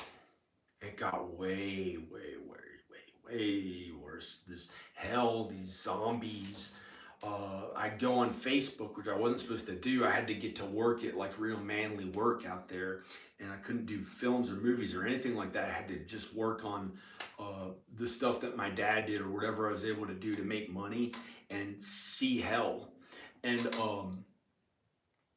like if I went on Facebook, I saw a picture of Rob Zombie, Danzig, there's other people in this really scary, this not good, but a scary, like this hell stuff that I thought was real and zombies, but it's not real.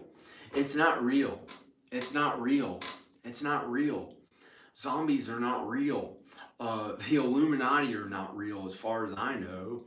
We're human beings. God created human beings.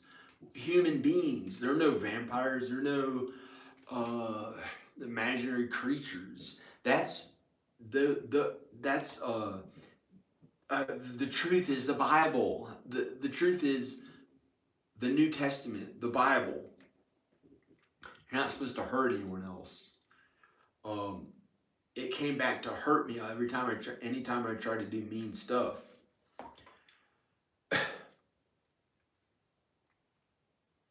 But it's been pretty bad now again for about a month and a half. I don't know what it is. It's been pretty bad for a month and a half. But here and there it gets good.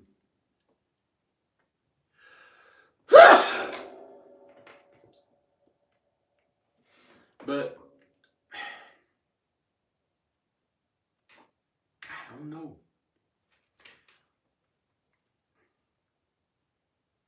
But I do know the Bible's true. And I have to honor my father. He thinks I'm preaching and stuff, but how am I going to really go out there? And I did see him today, and I don't know how kind and good I was. I did my best to be kind and good, but I did mess up. Because when he was younger, he broke things. He never hurt anyone. He never hurt anyone, my dad. And that's how I was when I was starting to be a teenager. But I do stupid things like I try to rebel against my parents and break their light.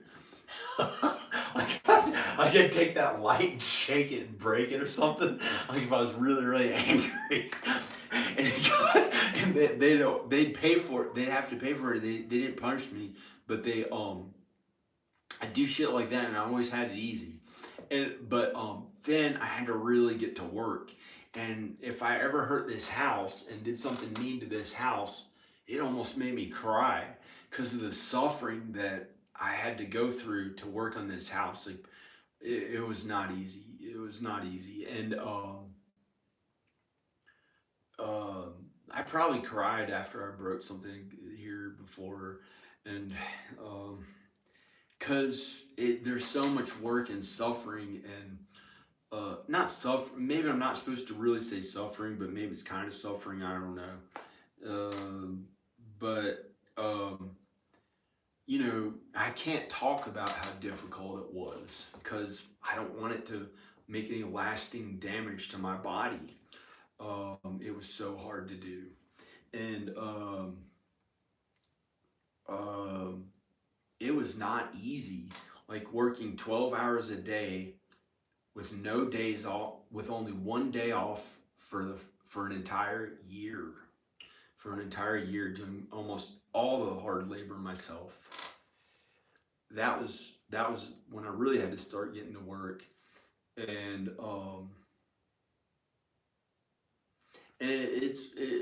I really had to work for about 17 years at like home renovation or whatever it's called, and I did up to about a year or two ago. I did most of the work all myself. I had done a little more than half the work all myself, and then I hired other people to do it, which was not easy because I had to make sure it was done right, and it was the money was coming from my parents to invest and work on it, and it was like it was so not easy to do and get right. And I did, but I did it, and somehow I did the work, and but it was maybe more difficult to hire other people to do the work for how it felt than sometimes doing the work myself, which was also really not easy to do that good quality of work. I had no other choice but to do a good quality job of the work as best as I was able to do it, you know, and it's not something that I ever wanted to do. It's not something I'd ever thought I'd want to do that much, you know. It, I just, it's just hasn't been. It's just I had to do it for 17 years, kind of well full time, but not 8 hours a day, like 5 hours and 40 minutes a day, 5 hours and something minutes a day. When I did all the math, 5 days a week or something like that, 5 hours and 40 minutes a day for 17 years at that stuff. And then to actually make my music videos look that good quality, you see random people filming themselves on webcam or something. It took work to I had to do all that work to make it look that professional, and work with some other people sometimes, but all the responsibilities on me to make it look that good quality and professional like a real movie. And I could do it on no budget. I mean, and it's not that easy to actually really make it look that way. Like all that responsibility is on me, and I did that since 1998, and it's been a ton of work. It's been a bunch of relentless work, but like now I'm just talking, and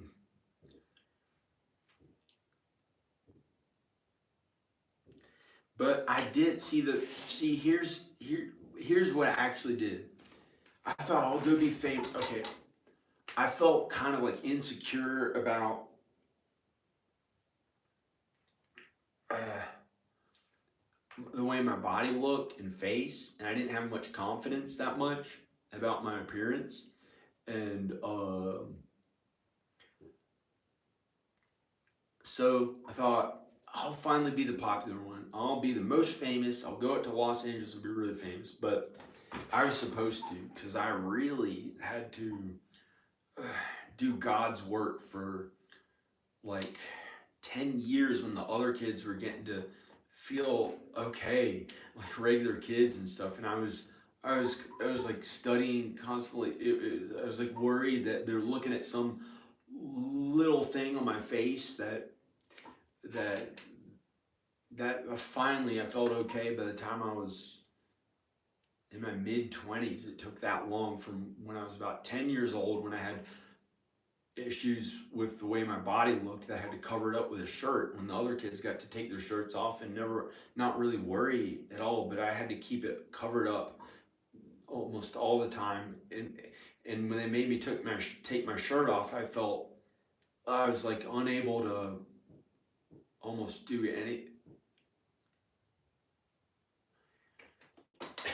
much of anything. But I wasn't the fattest kid. I'd be like the second fattest kid, so it wasn't that bad.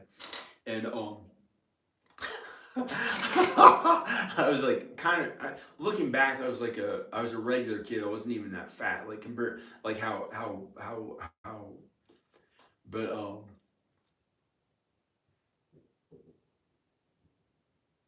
so, and then it went to my face when I was like a little bit worried about my face, like little details of things that could be wrong with my face or something. And then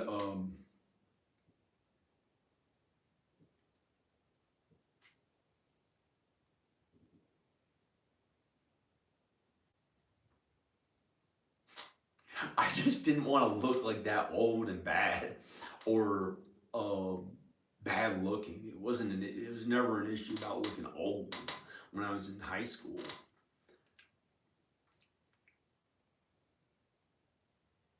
And the other kids were kind of that way too. Like some of them took a trimmer to their arm hair, but he is the most popular, like the one of the most popular ones who did it. He took a trimmer to his arm hair. Back then it was the '90s when people didn't do that stuff on their forearms, and he did it to his forearms and pretended that he didn't and pulled it off like he didn't do it. It's like that's how they were back then. They might have done stuff to their eyebrows or something, but they didn't tell anyone. And um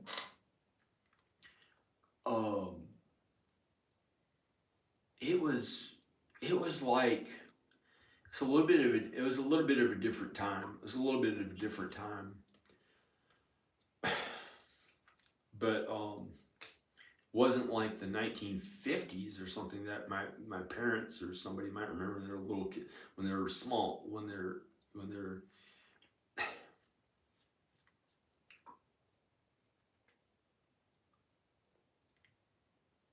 so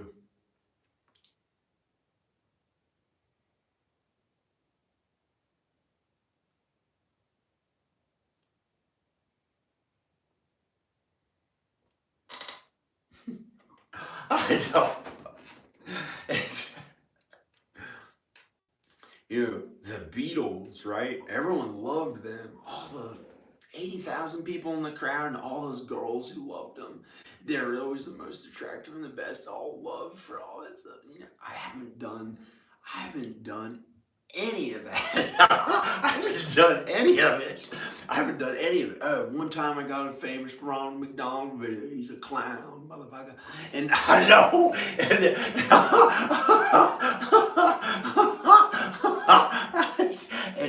and uh, what else? Oh yeah, couldn't even tell what his face looked like. The entire video was covered up with so much makeup. Who the fuck knows who he is? Might as well, might as well been some other person or something. It's so awful. But at the end of the video, they can click on it. The 1% of them who go, or 10% of them who went to my channel or whatever. Who cares? It's like, it's okay. It hasn't really happened for me the way I thought it. I thought that those famous people would get to be so loved and everything was okay, and they finally had no problems. They were good looking, and I thought I'd be like the real A-listers. You know, they step out of a car, they step up like Tom Cruise when he was younger. It's sad that I would say that about the way he looks now, but you know, it's bad, right? That kind of stuff to think. Not, I don't know. But I have to get my kids. I don't know how to get them. Maybe I'm supposed to be a little bit stand up for myself there and go there and get them. How would I do that? I don't want to cause an argument. Maybe I could, I don't know how to do it.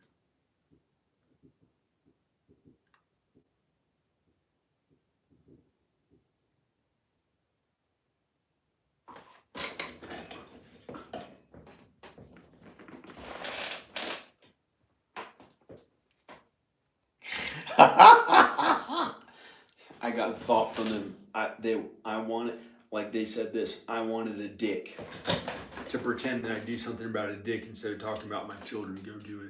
Pretend like a dick, so I give somebody the wrong impression. Like, yeah, I wouldn't give somebody the wrong impressions. They think, oh, this is not what to aspire to, what I've done. The sin and the bad stuff that I told about in this video, it's not good. And so I'm supposed to act that way sometimes, like, so people don't try to be famous and shit because it's wrong for them and it's not, it'd be bad, you know. And so I'm supposed to act like I'm some person who would do something inappropriate, but instead I know that's a wrong feeling for me personally. But I was supposed to listen to my conscience and pretend it's a dick or something after my kids. Like, that's the kind of person I am. but I know that's wrong. The way it's like a inappropriate feeling to think about sex at that time. I know it's wrong. I don't want any part of it. And it thinks about something. It's like something wrong that I don't want to do. It's one of my fears at that time to think about something sexual because I'm wearing these shorts. Like, some person in my family noticed that I looked that way, and I just didn't feel right about doing that. But they wanted to. I think that it's like my conscience wanted me to say I'm supposed to act like it's a dick right after I was talking about my kids, so that you'd get the impression he's not that good of a person and I shouldn't be famous and do that stuff because it's wrong. And that's probably bad, what I talked about in this video, the famous stuff and stuff. So you're probably not supposed to do it.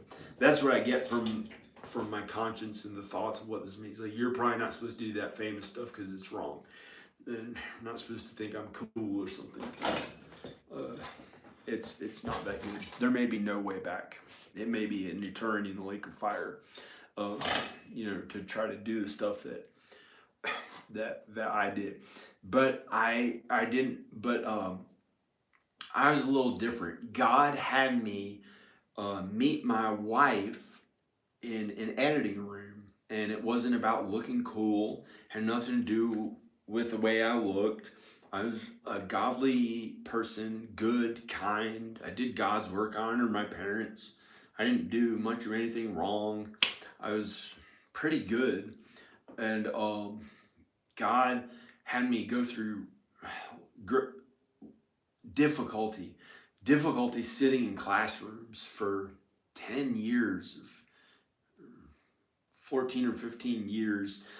I worried and thought everyone's looking at me and feeling the worst, and I always felt like the worst. For like 10 years. It was so difficult. Every moment in those classrooms was so difficult. And then I got to be the one who was like kind of famous, the famous one. But I thought in my mind, they're all looking at me, and it was, I thought there's stuff wrong with my face. Like now, the only thing wrong I can look at myself and see is that same old thing that's happened before. Cut your hair and it'll look better. Cut your hair and it'll look better. Cut your hair and it'll look better. And like it's supposed to cut my hair. I don't know. But that's not the way to be. That's not the way to be like a famous person for most people. But I met my wife sitting down, editing, doing all the work to edit after a movie's done. Something about that I was supposed to do. I wasn't supposed to, but I got to sing and act because she was a singer and actress, and I was brought together in one flesh to finally not suffer anymore and finally be confident in my appearance and not be the last of everybody in the entire classroom that I suffered. I was like, I thought my body looked so bad. I couldn't even take my shirt off from age 10 till I was about 25 years old. Well, there may be two times where I really dieted when I was a teenager and I pulled it off a little bit. And, but I still thought it wasn't good enough till I was,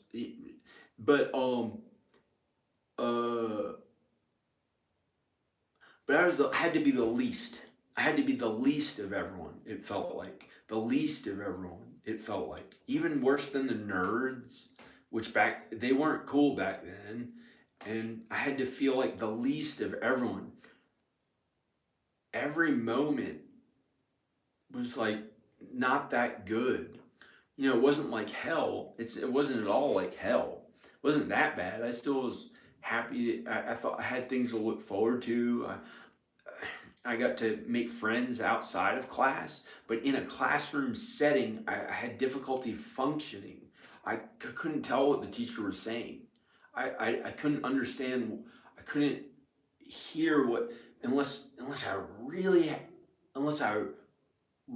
thought it was something I liked to do and it was interesting. It was like, then I could hear the teacher and I was interested and I could hear what they're saying and it was okay.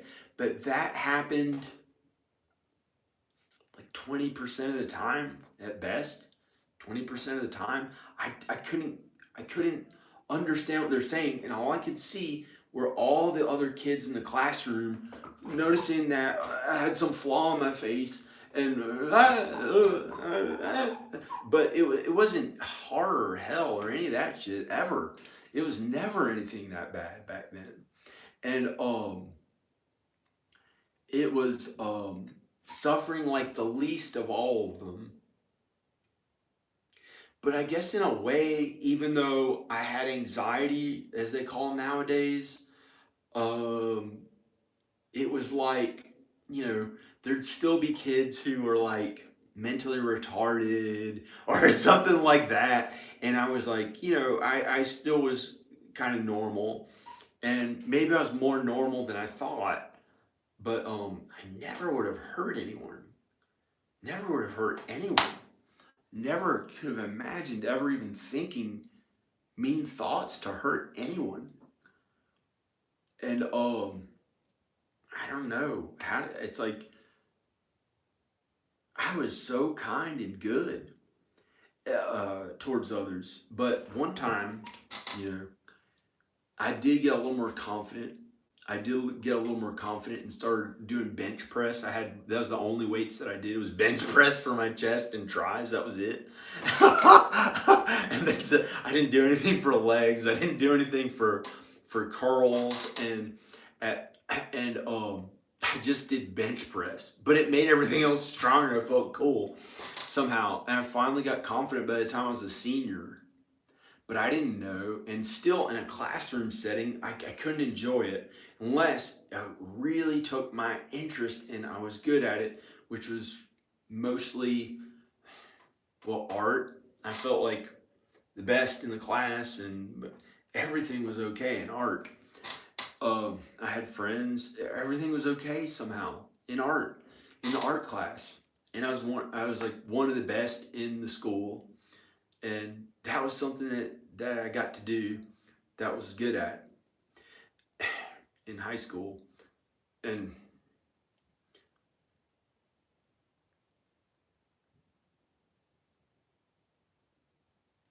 but that was it pretty much. All the other classrooms, I was the least suffering the entire time. And it started the first day of school, but I was supposed to. I was supposed to because then later I got to be the one who was famous. And other people didn't have to go through that. And when I met my wife, well, God brought us together. We didn't choose one another. God brought us together. And it was in an editing classroom. It was an editing classroom where I had to be our editing partner. We were the last ones in the class, I think. Um, the last. We were the last. There are these other two people, David Andrews. David Andrews, who was like a little bit nerdy, and Monty LaPica, who was quiet, had like hardly any friends, but he was like a jock. He was like a blonde haired, really good looking, strong, the most jock type there was that was popular, but he almost didn't talk to anybody. And they put him together with a kind of nerdy guy, David Andrews. And I think he picked him because he wanted to make fun of him the whole time. and and he didn't want Danica for some reason. He wanted to pick on the nerdy guy to act like or just to feel like he was the cool one. But maybe they made friends anyway. I don't know. And I was afraid because I had such insecurity about my body. I thought no girl would like me. I thought I thought I looked so bad and awful. Um, I didn't have any. I didn't have any disabilities. Um, um, but um, somehow God picked us, and we're the last ones in class, and I was afraid. I knew I kind of thought she looked okay and stuff, but I thought, how could any girl like me? I thought every inch of my body I was like worried about, and I thought they would never. I couldn't imagine. I couldn't be confident enough, but she liked me. She liked me. I had cool sideburns, and one time I sat up in the front of the class and like asked questions. It was like the cool one with dark hair and sideburns.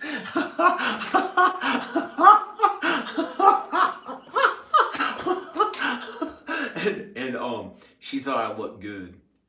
She thought I looked good, but I was like,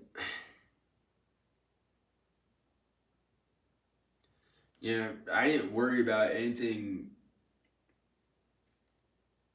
that much, but it was when I shaved, and when I was on or something, I thought, hey, I'm kind of cool sometimes. I must have pulled it off sometimes. And and then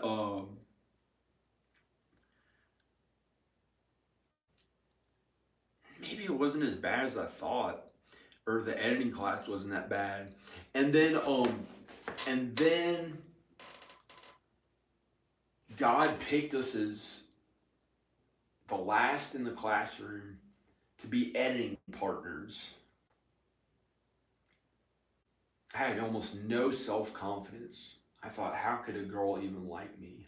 I was so afraid, didn't know how to act around them, and barely got to do any of that before I met her and really married her. And then eventually we got to really, be together and stuff. But before that, I never went all the way with a woman, even though I had drank in high school or after high school and kind of done random things with girls back then. But I never got to really go all the way with and have sex with them all the way that somebody gets to feel the best and be with a woman until I was with her.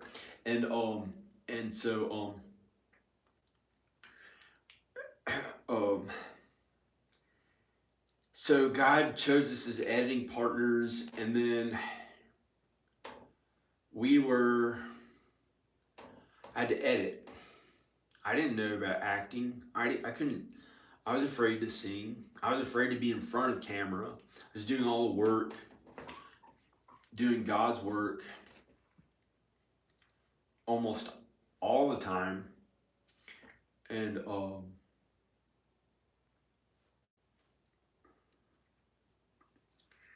you know,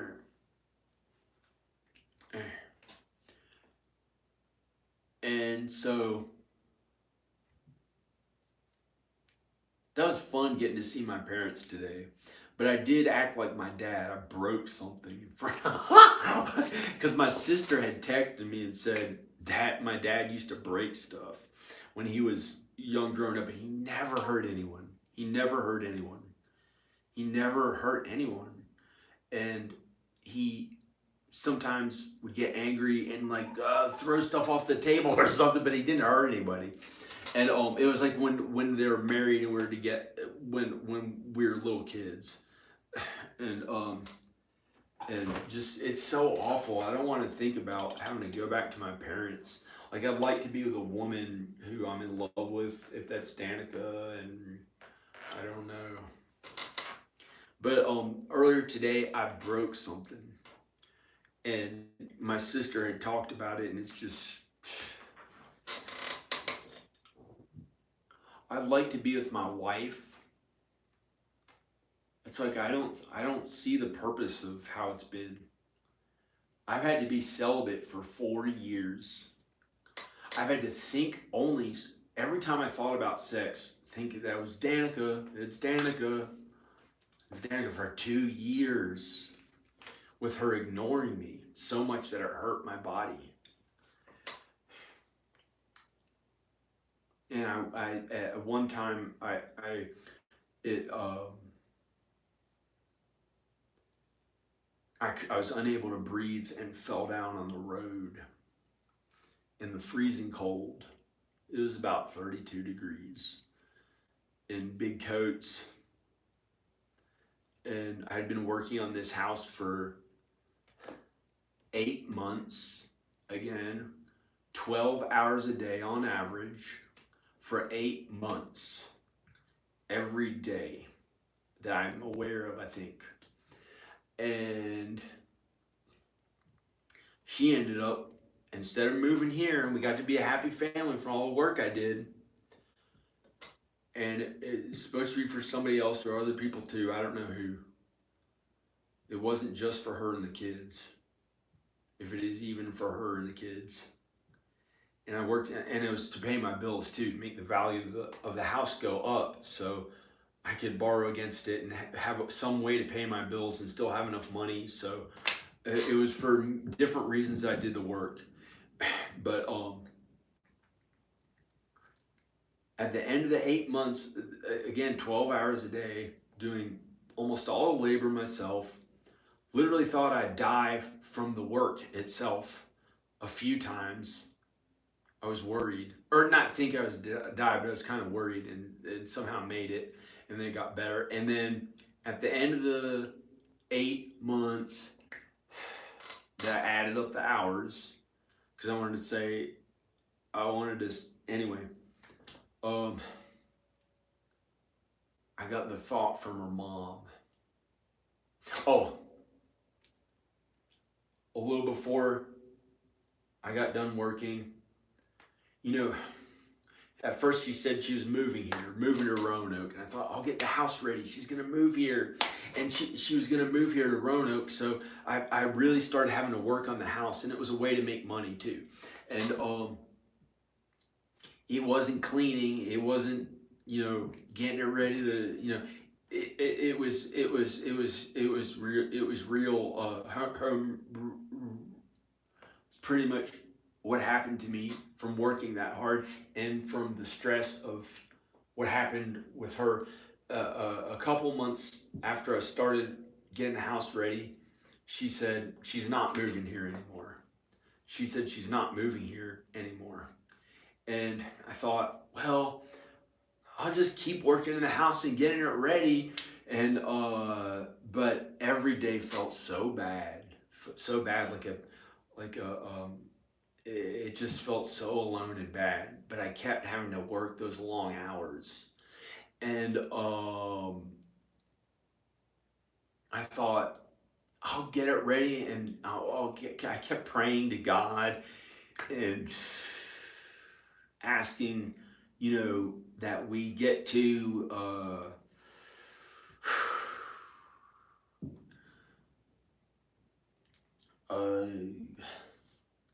that we get to be there. But it felt really bad, and I kept having to work on the house long hours, and then I thought she'll move here and she'll start wanting to move here, because that was the most motivated I had been, because she finally, after many years, said that she'd move here with the kids to Roanoke. And I thought maybe it'll probably finally be at this house, and we're going to be having family at this house.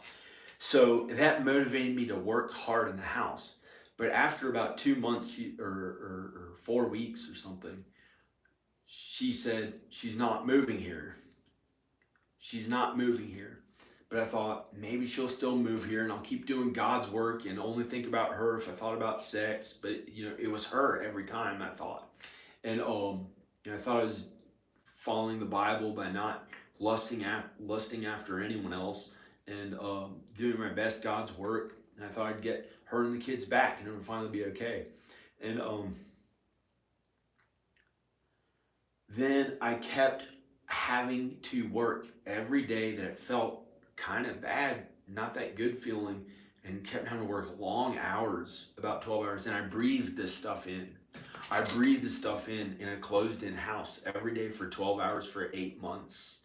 And I went almost nowhere. I had the stuff delivered to the house. I was afraid to go to Home Depot and stuff, because I don't like that stuff. I didn't even like what I was doing. And it was like admitting that I had failed at my films to even go into Home Depot, and or Lowe's was a little bit worse than Home Depot, and or the hardware store, or any of those places. And I had to have everything delivered to my house. And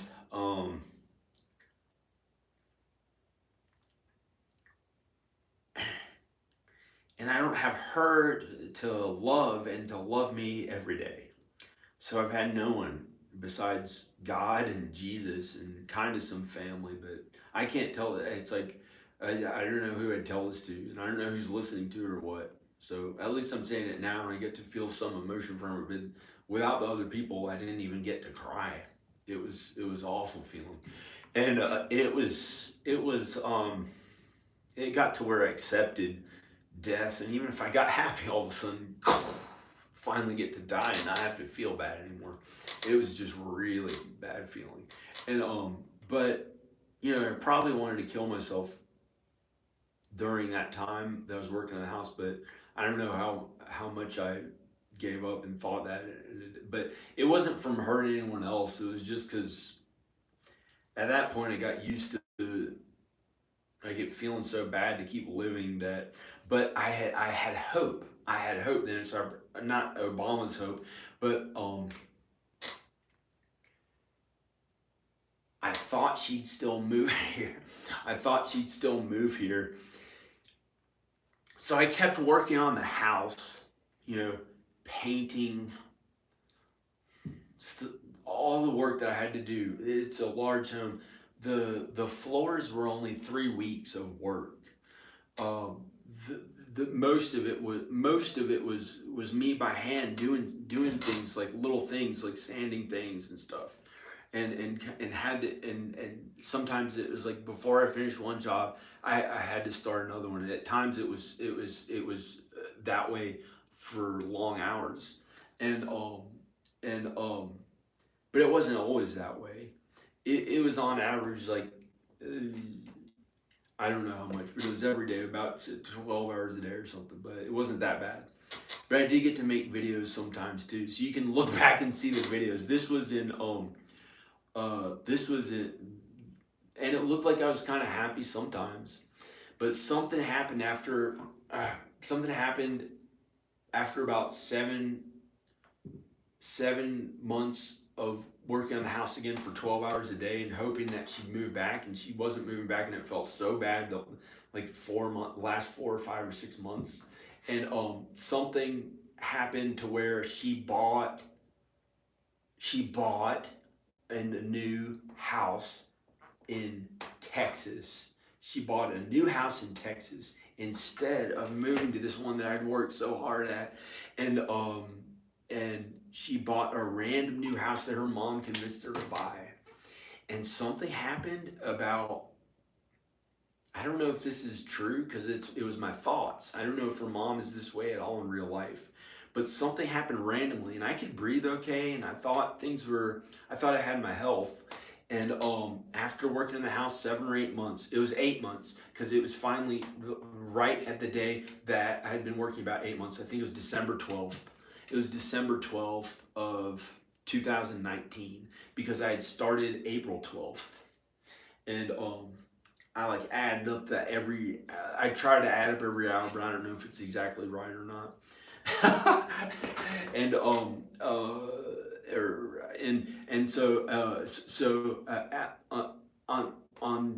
December 12th, I had been working in the house. I had a heavy jacket on.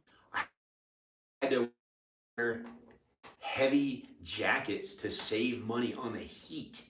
And I was inside working on the house with, like, I may have had gloves, or I don't know, but I had a heavy jacket on, maybe two jackets on, and it was like 32 degrees outside. I don't know what it was inside, but it was kind of cold. It was expensive to heat this house, so I had to save money on heat. I was working in the house constantly. Well, only 8 months for 12 hours a day, and then the next year, well, a little less than a year, I got to do videos. But first I did the work for 8 months, and somehow she bought a new house instead. And I thought, I was like, no, she bought a new house. It didn't quite hit me. And then I thought, well, maybe by some miracle, God will bring us together again. I'll just keep working on the house. And then what happened? Oh yeah. Randomly, when I was still working, feeling awful inside one day, I got the thought out of nowhere, loud, and in my thoughts, really loud, from her mother. I don't know if this is real or not, because it was in my thoughts. I'll beat your breath in. She said, from her thoughts, and in my thoughts, but it's not real, it was thoughts, but more vivid than any thought that I had had. And so out of nowhere, with her voice, her mother's voice, I'll beat your breath in. I'll beat your breath in. Randomly came to my thoughts about her mother's voice saying that to me. After I'd worked in the house so long that it hurt, and it was felt really bad for like the last 4 or 6 months of it. And I had been breathing in the stuff every day for 8 months, with going almost nowhere.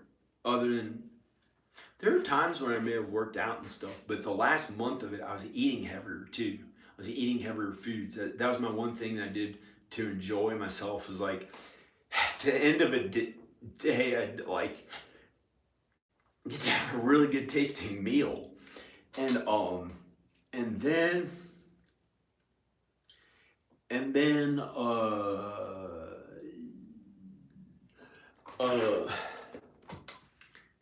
what happened? Oh yeah, got the thought from her at the end of the 8 months on December 12th, I'll beat your breath in. I thought, oh, I didn't think anything of it. How could that have possibly happen? I thought, how could that possibly happen? No, I kept doing whatever I was doing, working on the house or something. I had to do some other thing, work on the house, go from one thing to the next that I was working on. And out of nowhere, I think a few minutes after I got that thought, I'll beat your breath in, because I hadn't had difficulty breathing since I got the flu one time, this H1N1 flu that made it a little difficult to breathe one time in like 2014 or something. And I hadn't ever had breathing problems since that one time, I think. And so it was the last thing I was thinking of. And I thought, even though she said that, I'll beat your breath in, I thought, I don't want to, I don't want anyone to hurt her for it or whatever, but I thought, how could that possibly happen? And I didn't think anything of it. I kept working on the things I was working on or whatever. And I had a heavy coat on, and within a few minutes, something happened, and I was unable to breathe that much. I had difficulty breathing. I did difficulty breathing. And I had difficulty breathing. And so I thought, whoa, I'm so healthy, I'll just go outside and walk a little bit in the cold and it'll be okay. So I went outside, I started walking a little bit down the driveway, and I was like, it's not getting better. And I thought, I'll just go for a really fast run and clear it all out and it'll be really good. So I started running down the driveway, and I got down the hill a little bit, and I can't remember if I turned around or not to run up the hill, and then I was like, oh shit, and it got really bad. It was worse. It was like I couldn't breathe at all. It made it worse. And I hope she's okay. I hope nobody like wants her to die or something, just because I don't know if it's real. It's my thoughts. And I started running up the hill, but this is what actually happened. I started running up the hill, and I couldn't do anything. I could barely breathe. I had to sit down on the ground with this heavy coat on, and I screamed out to the neighbor's house. I said, "Help!" And I said, "Help!" to the neighbor.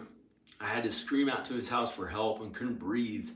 And I thought, I'll have to be taken away in an ambulance.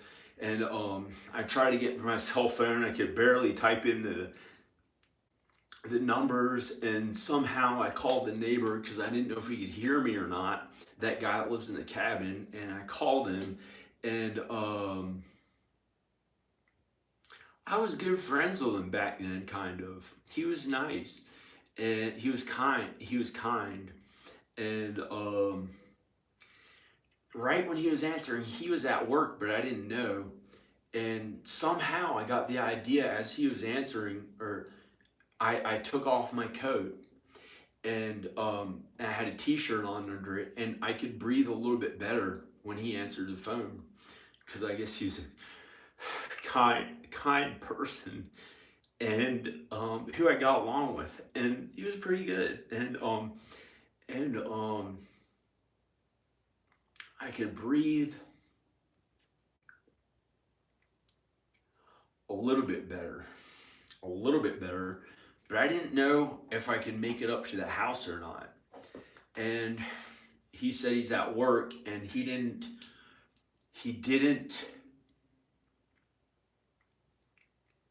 wasn't able to,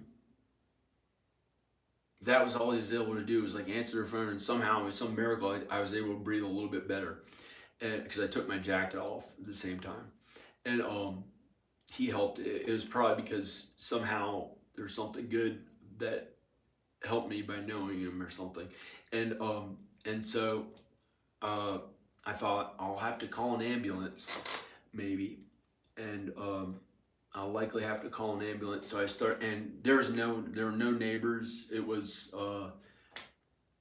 maybe miles away from people in 32 32-degree weather, and I had to wear a t-shirt after that so I could get enough air, and it was starting to get cold on my body. And it was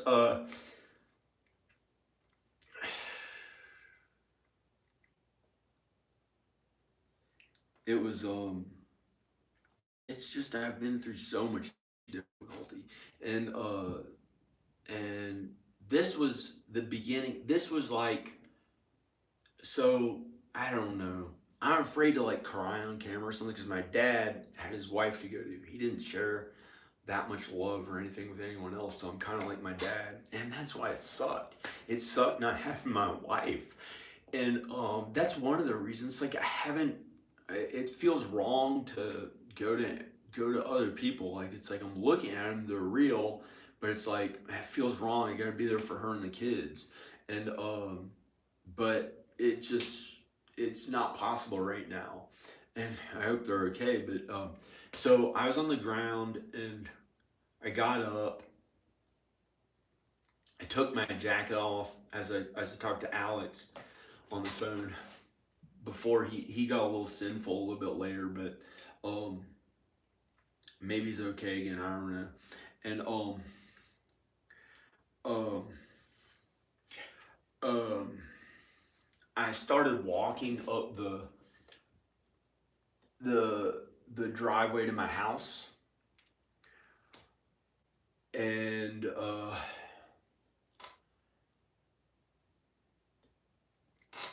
um up the road to my house, and I had a t-shirt on. It was about 32 degrees. It wasn't that cold. It was 32.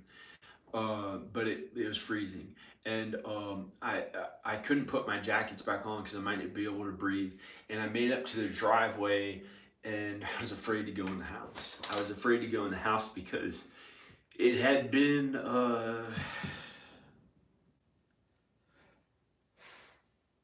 it had been the 8 months indoors working in a house 12 hours a day, breathing the stuff in, and feeling really bad from the stress of her maybe not her and the kids maybe not moving here, and so for some reason uh so I couldn't go back in the house yet, or I didn't know if I'd be able to go back in the house. I might have to go somewhere else, or I didn't know.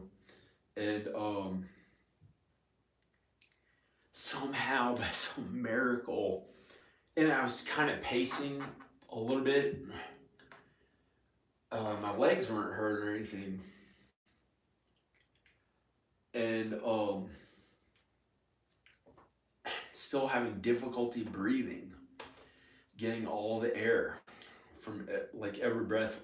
It was kind of difficult and scary, and then from just thinking that I would die or suffer with the lack of breath, which is pretty bad when you can't get all the air. Like those COVID-19 people, I can only imagine how bad they must suffer. Because that's one of the things that Jesus had to suffer through on a cross was, which was way worse than any of us may know, the suffering he did before he died, and how he was without sin, and that was like more suffering than I think any of us on earth have ever known. What he had to go through to still not sin and be tormented, and he gets he had to do way worse than we've had to do.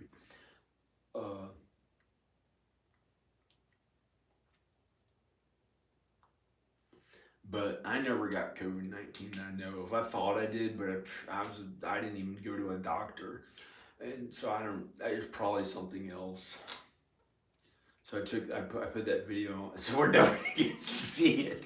When I said that I thought that I had COVID-19, but it probably wasn't. But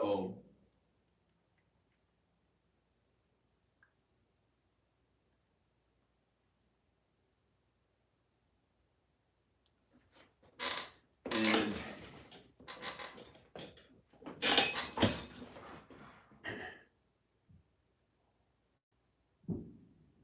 so and So what happened was I was outside. Uh, um, I was outside because I couldn't get all the air from every breath. It was scary, every breath. And even at that point, and and then, but some miracle, but at a little bit of that, and by some there it actually got worse a little bit, but that was later. But first, by some miracle, I called my son Rowan on the phone, and he answered this time, and I can breathe really well. I can breathe really well because I finally got to talk to them, and I could breathe. I had no problems breathing, and I was okay again. And I was okay. I could breathe, and I told them what happened, and I don't know if I mentioned that about. So it was okay, and I talked to him a little while, and it was okay, and then we stopped talking, and I could breathe again. I went in the house, and I could breathe, and everything was okay, and I could breathe normally, but I was a little afraid, and then I had to eat my medicine that night, and I had a little piece of food that I couldn't have imagined how it would hurt me. And I ate my medicine and had a little piece of food, so it dissolved in the fat. So it was because it's like fat soluble to be able to eat it and have a better effect than eating it with just water, which it's better to have some kind of a little bit of food. And I didn't want the food, but I had to have a little piece of food, and I had it with the food. There's these other weird things too that could have affected it, but I think this is the main real thing, not some crazy ass nonsense. And uh, so a few moments after I ate the little piece of food and the medicine, the breathing difficulties came back again. The breathing difficulties came back again, and every breath was almost agonizing. And I didn't know if I'd be able to live like till every breath was almost agonizing. I was worried that if I'd die, but the suffering from it was really bad, and I had to stay up pretty late that night because I couldn't get enough air. But somehow I fell asleep enough. But the next day I had difficulty breathing. I had difficulty breathing pretty much every breath. I thought it might get a little better here and there, and it got worse again. And it did that for an entire month. It did that for an entire month. But first, it did that for a while, and I was like, I gotta get really healthy and work out and stop eating food. And so I did actually get in really good shape, but the breathing got a little better from it. But I did get in really really good shape. But that breathing problem was still there for some reason, and I couldn't work on the house even a few minutes, or it got really bad feeling. Uh, uh, um, Even if I tried to go back to, I tried to do some stuff here and there, and it made the breathing worse. And so I did keep trying to work a little bit more in the house, but it it it got to where I couldn't work in the house anymore, and I thought I'd never have to do it again. And um I couldn't. It was like the stress and how it had been. I couldn't work in the house even minutes more. After a few days of I kept trying to go back and do it a little bit, but it made the breathing worse, and then I just couldn't do it anymore. The breathing problems were so bad, and um, So after 2 weeks of trying to really work out and diet to make it better, I was a little bit, okay, I went to urgent care. I went to urgent care. I think it was after 2 weeks, or it was in a few days after that, or I don't know when it was. And I went to urgent care and told them about it. And they gave me this medicine. They gave me this medicine.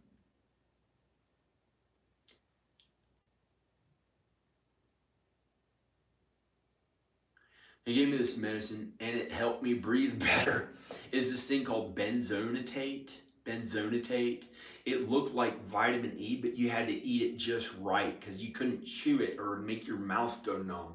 It was pretty scary. You had to swallow it and drink it with water fast because if you chewed it like a vitamin E, it could do something to your mouth or something. So I did what the doctor said and I ate it and it helped me to breathe a little better. Helped me to breathe a little better. And I kept working out. I got in as best shape as I could, but it took a month for the breathing to get all the way better. And then by some miracle, I quit the medicine and I could breathe again. I know. I could breathe again really well. And so I could breathe again. And it hasn't come back like that since. And that was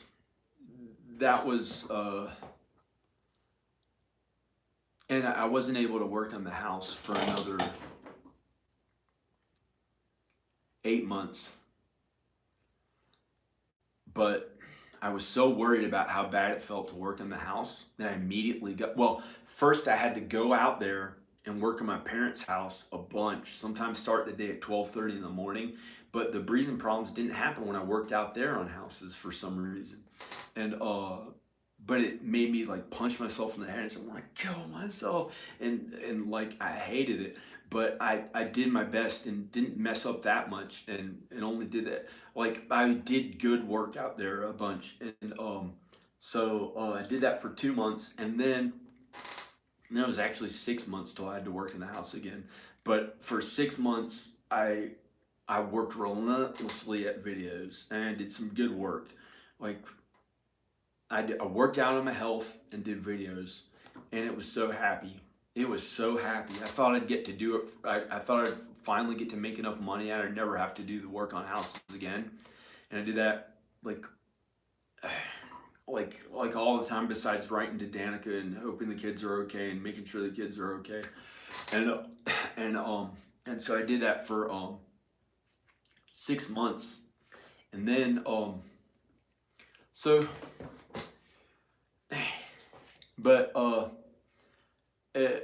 but I made it from the that wasn't that bad of a thing, but it was okay. But I made it through that one, and there have been so many difficult things. There have been so many difficult things, and but that's just one of them.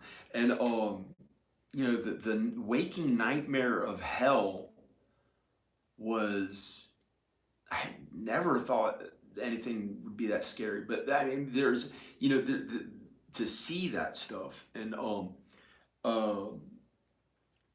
then there was like so many different things that were like not easy to get through, and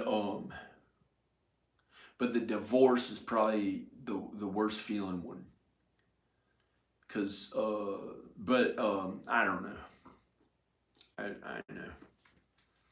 I don't know, but I do.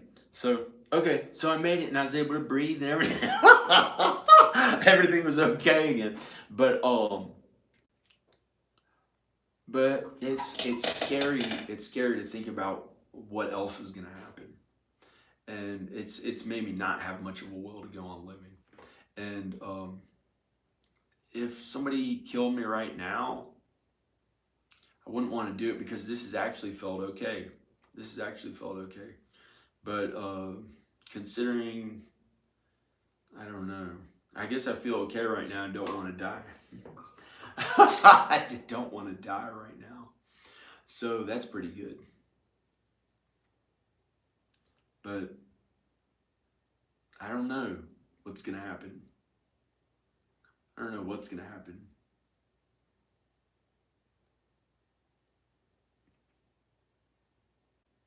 I don't know what's going to happen. Maybe I shouldn't just feel bad. And I'm supposed to like be happy about stuff again or something. Like,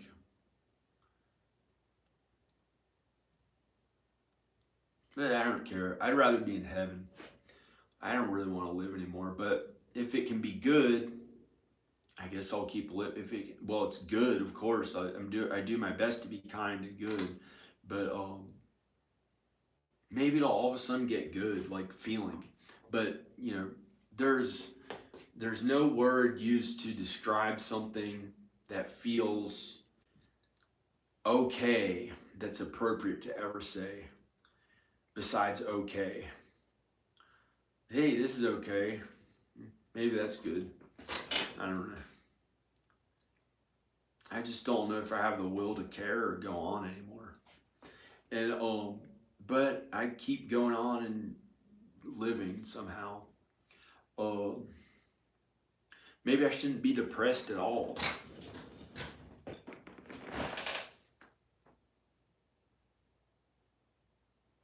Maybe I shouldn't be depressed at all.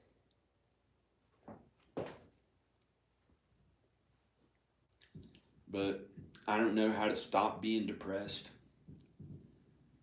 because I hope it doesn't come back again. But it probably will tomorrow. But that's like failing and giving up. But it might not come back tomorrow. It's just been so bad again for about a month and a half. But for 2 weeks before that,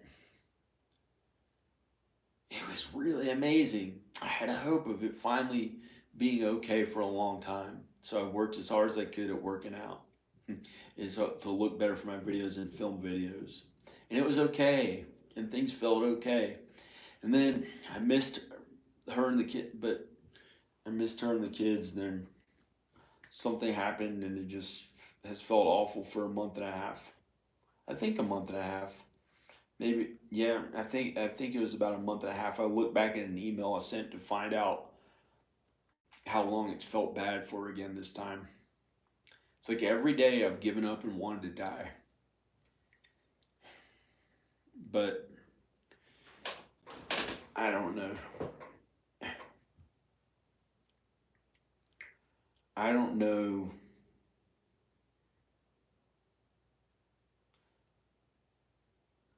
how it'll be or if it'll ever be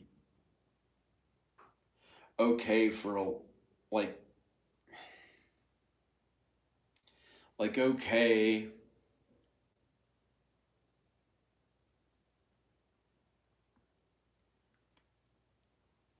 and not get worse again.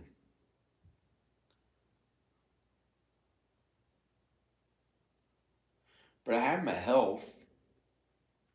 But that's been something that was not the problem that was making me feel bad.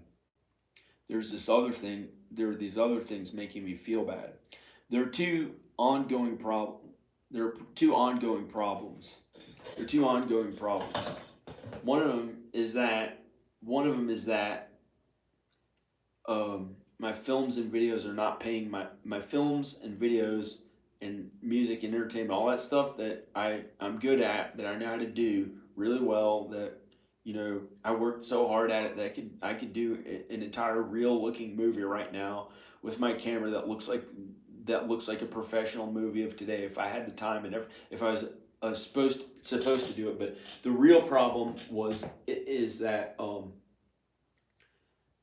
my wife and kids are in Texas, and it's just God hasn't let me be with a wife for about 10 years. So I've had to be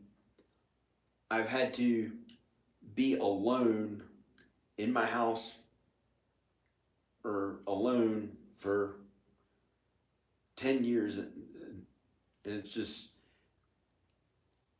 But I have my parents and my sisters and other people, her family, one of my sister's family, and it's just that's not my kids. That'll never be my kids. It's not my wife. And I got married, and I left my parents, and I'm never. They can't replace the love. I have so much love from. I had so much love from my wife and my kids, but that was taken away from me somehow. And then I found God and Jesus, and you're supposed to put God and Jesus first. You're supposed to put God and Jesus first. Love God and Jesus first. Like start having a relationship with God. It's never sexual. Never sexual. Don't be confused. God's my heavenly Father. You put God before your real earthly father. But your earthly father you have to honor too. I have to honor my father, but um, I honor my earthly father after my wife and after. Well, God is first, then Jesus. God and Jesus. You love God first, Jesus first. You do God's work. Then you're at one flesh with your husband or wife.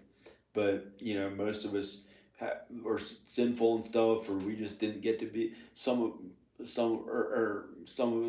us don't have a wife or husband, but you leave your parents. You leave your parents. You as a child, you honor your parents first after God. God's always first. Uh, you put God first, and you can have a relationship with God. Like really, let Him know how much you love Him. Like I got to where, but it's not sexual, and it may not. You may not get to feel that way. Like the real love for God, it may not be appropriate. Um, but because now it's like thinking about something sexual. Like I don't know where that's coming from because I have to I don't know where that's coming from, but some random sexual thing. I don't I don't want that, and I don't want to think about that right now. I don't want any motherfucker to ever try to pretend that there's something about sex right now. If my parents are doing that, or whoever the fuck is doing that, or I'm crazy, I don't know where the fuck that's coming from trying to pretend that something about sex right now. Why the fuck would I want to think about that when I'm talking? Why the fuck would I want to think about that when I'm making a video? Sex. What the fuck? Where does that come from? So annoying. It's gotten to the point where I've looked at women on the computer and then there's no one there. It's like I'm getting excited about something by myself for 4 years now. 4 years now. And usually, for 2 years it was Danica. Pretend if I thought about anything like that, it was with my wife. Just so I was following the Bible and not doing what I was supposed to do. I thought we're still married, so I couldn't stop thinking about her and loving her and missing her and the kids. So I wrote to her every day for 4 years. Well, 20 years we've talked. 22 years we've talked about it every day, or I've written to her or talked to her every day for about 22 years. Hasn't stopped. So I think God still has us together. But I don't want to die but if I die, if it kills me somehow, like I don't want it to kill me because I don't want to suffer or die, but I don't really want to have to let it kill me and then get to be with her finally in heaven, and then I have my wife forever in heaven. Um, but I don't know if there's any truth to that. It's maybe crazy. Um, but I don't know if I'm supposed to be with her or not, or we're still married. But I think we're supposed to be. And it may kill me, maybe. But I don't want it to. I'm pretty determined to keep living. I've even gotten pissed off, which I shouldn't have, because I don't want to suffer and die, which has been bad. And you're not supposed to do that. You're supposed to forgive others. But I messed up. Sometimes I was kind of mean. And I knew it was wrong. And it probably didn't help anything. Probably didn't help anything.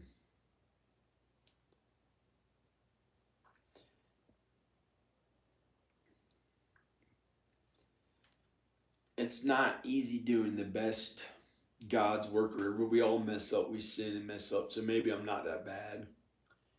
Maybe I'm not that bad.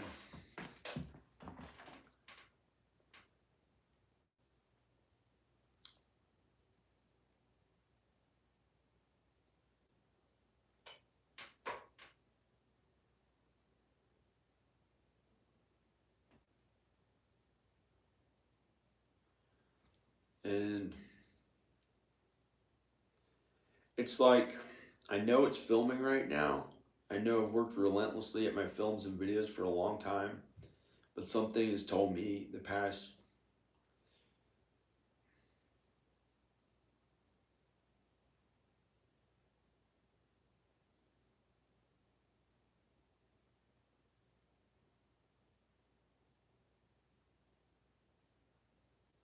that random ass spaceship shit and stupid ass shit that I don't give a fuck about. Like I don't know what it is.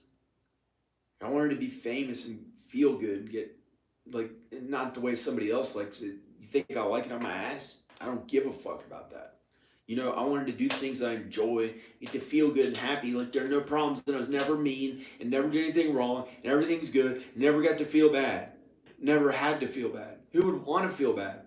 You might have to repent, but it's like nobody wants to.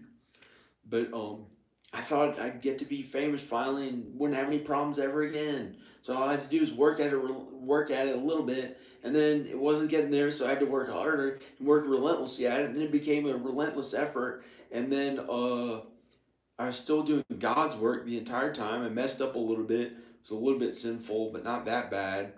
Uh, Maybe I was good the entire.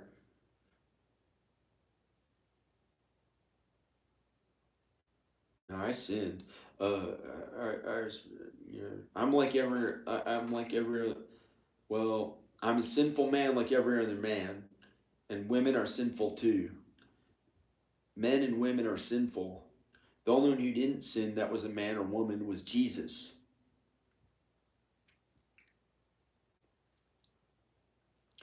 I haven't had those breathing problems at all, but I did worry about it coming back for about another year after that. But it hasn't come back for 3 years. It's the only time it happened, besides one time in 2014 for some random ass flu that made people have breathing difficulties.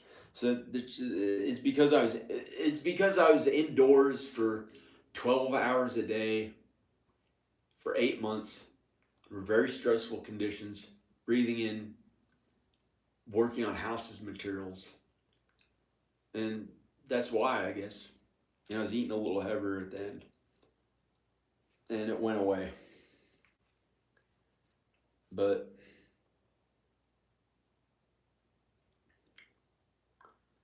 thank God that one didn't get to me and kill me.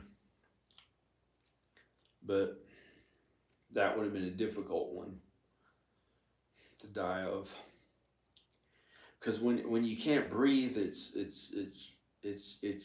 that's how, like, Jesus really had to suffer, because when he was on the cross, it when someone's crucified, it does something to their breathing, and it makes every breath agonizing, but way worse than I had to go through.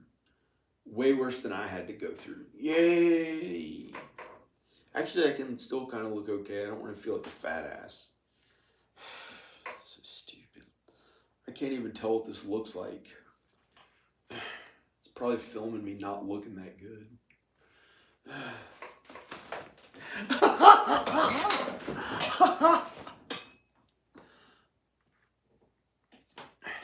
That's the scariest shit thing, is that what people would do to not have to suffer, and it may be more sinful. Just don't sin that much. Ever. Don't be mean. Be as kind as you can to others. Be as kind to others as you can.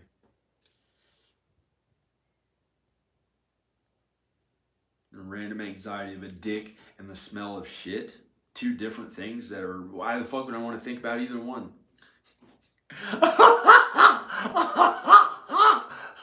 I'm trying to make sense of it.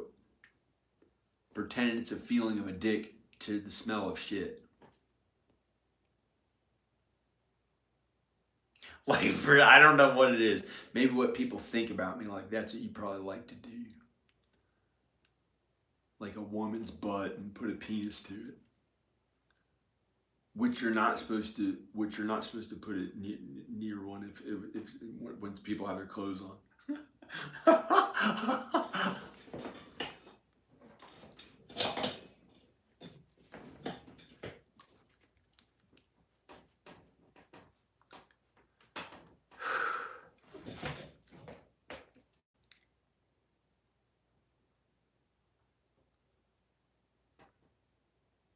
Hi.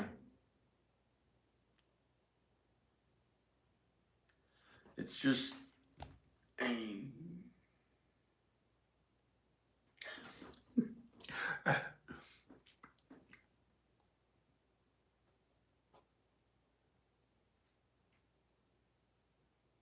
how many views do you think this will get?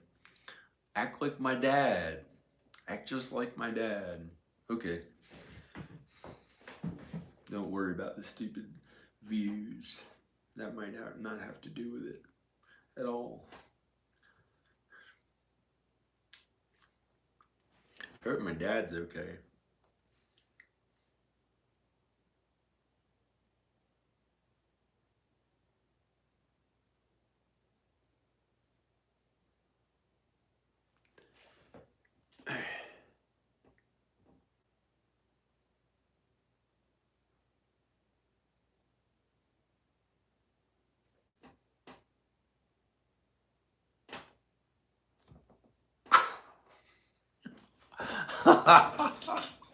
Hi.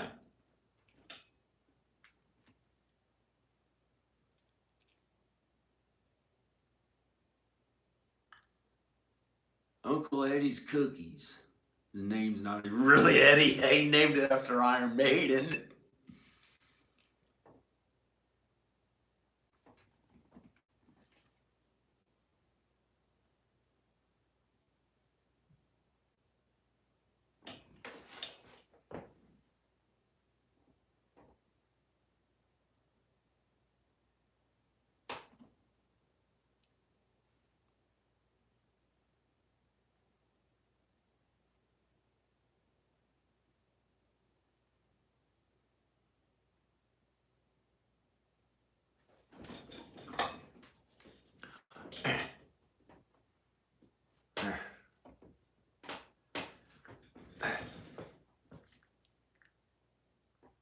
So this was a very truthful video, and there's some good emotion in it.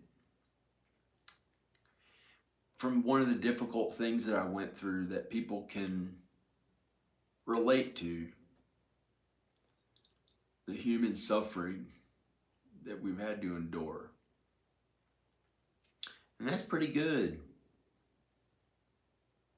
But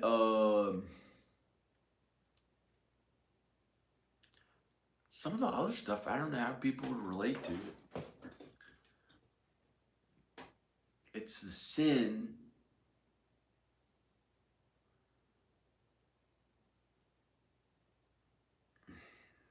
that you shouldn't do. That you shouldn't do.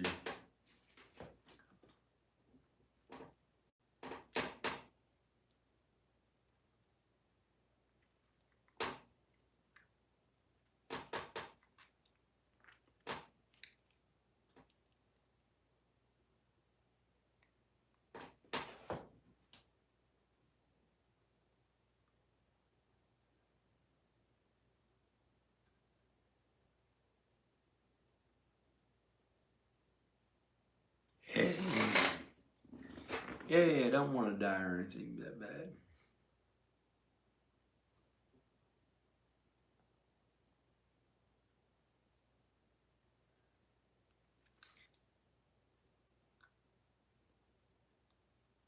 Not supposed to film all the time. I'm not supposed to put my films and videos first.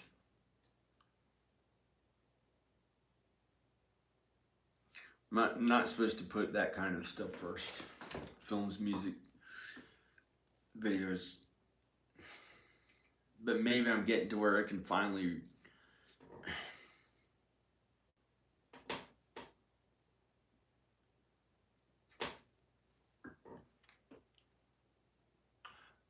well, I'm not ever supposed to put it first. You're not supposed to put your career, which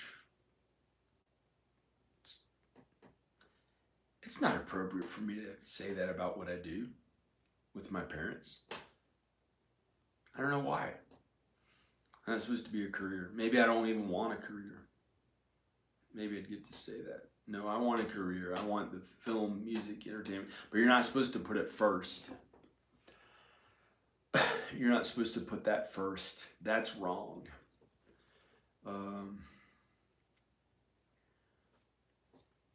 You put God first, Jesus next.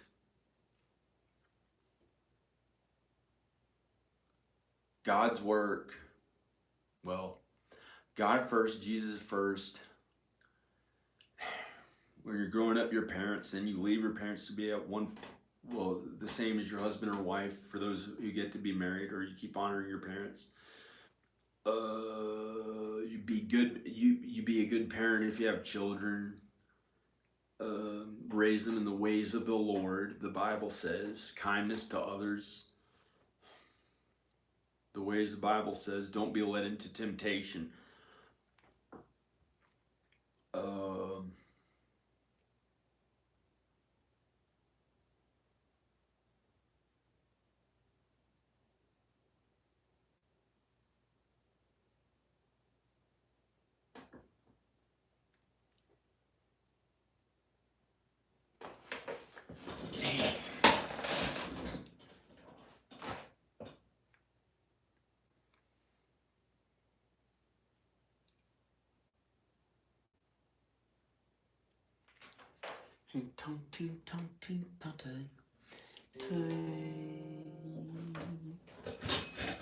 Raise them in the ways of the Lord.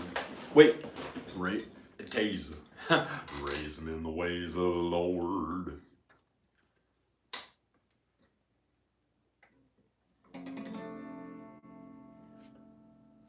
Raise them in the ways, raise them in the ways, raise them in the lays. If you don't get it right, raise them in the ways, raise them in the ways of the Lord.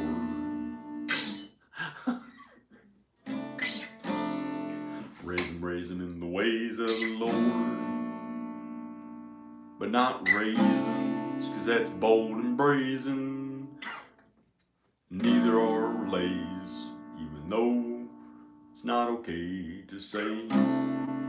Cause you gotta do things the other's way, the other's way. Raise them in the ways of the Lord. Raise them in the ways, raise them in the ways. Without those raisins, we don't need them today. We don't need those raisins, but we like those things that we do. Don't think twice about the Lord's way. God's way, Yahweh, it's okay today. Hey, the Lord's way, God's way today. God's way, those raisins though, it's bold and brazen, yo. Who says, yo, I don't know, somebody's, you know what a coolie will do for you. A coolie when you say, yo. Who knows, who knows, who knows? In the ways of the Lord, raise 'em, raise 'em, raise 'em, not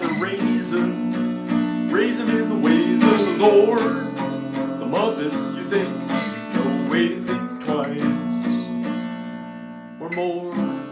It doesn't mean anything, but don't ever settle a score.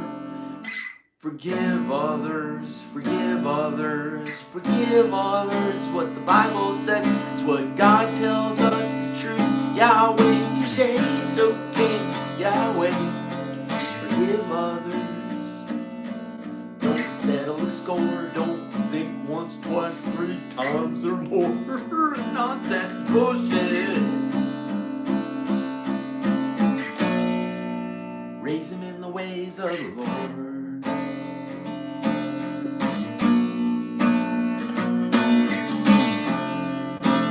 Raise him in the ways of the Lord, oh God.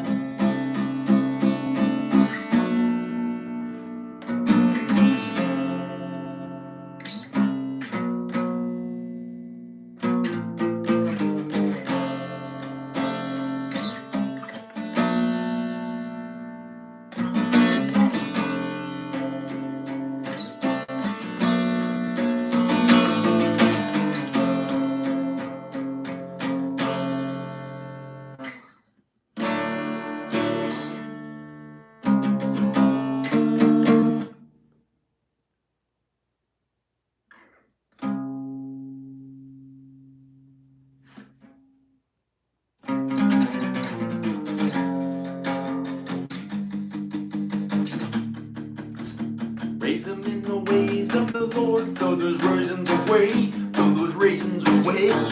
Crush them with your feet. Destroy them, but don't destroy, cause that is bad. And sometimes raisins are good, aren't you glad?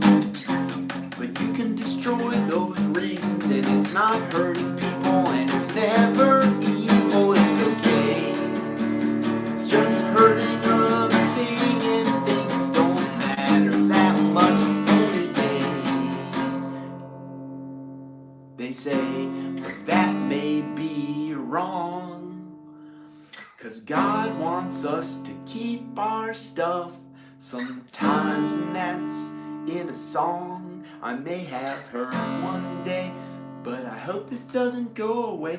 What? I don't know what. You tell me what you think it is. Is it 20 views? Is it 20 million or 10 million hits? I don't know.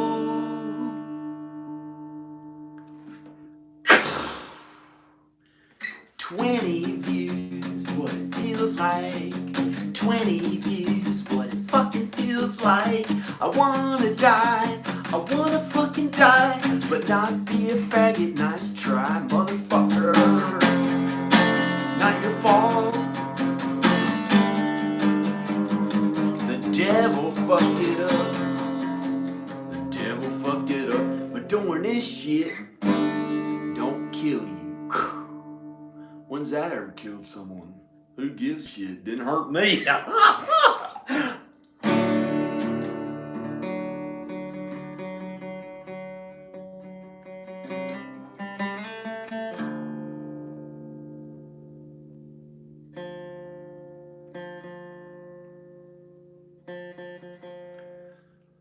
We all mess up, but I'm never gonna kill myself ever, so they don't take me away.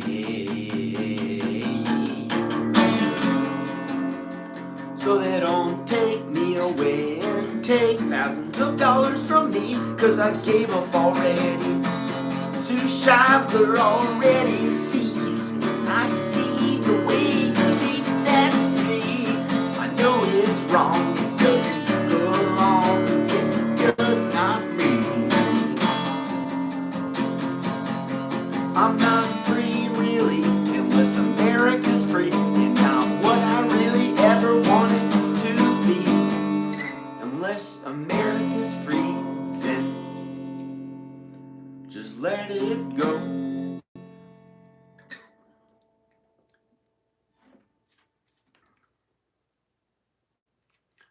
Be okay, okay today.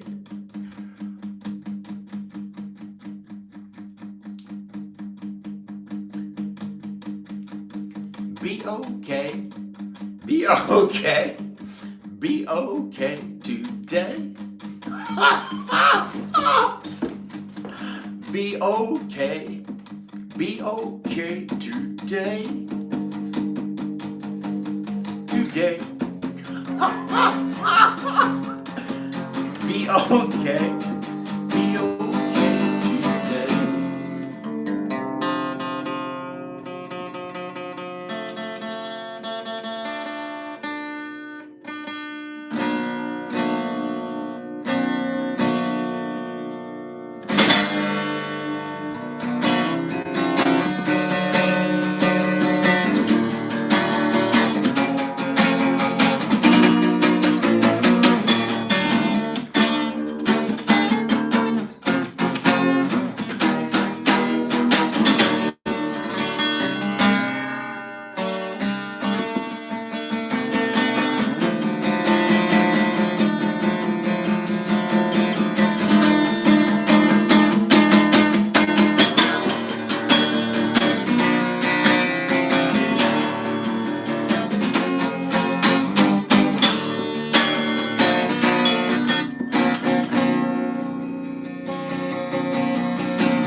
Raise them in the ways of God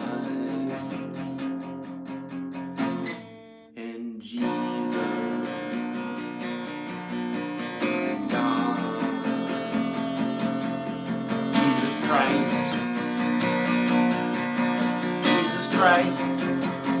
Hallelujah. Amen.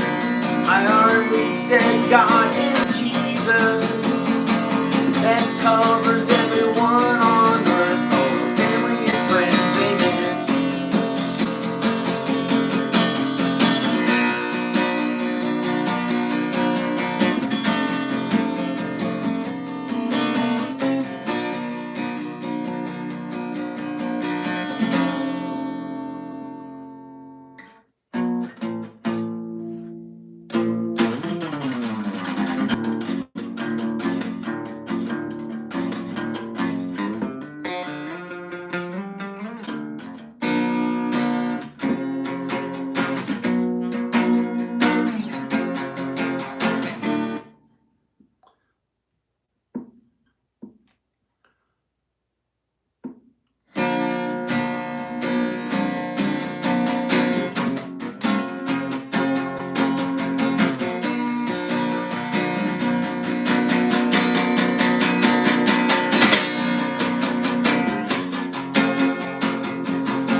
The devil.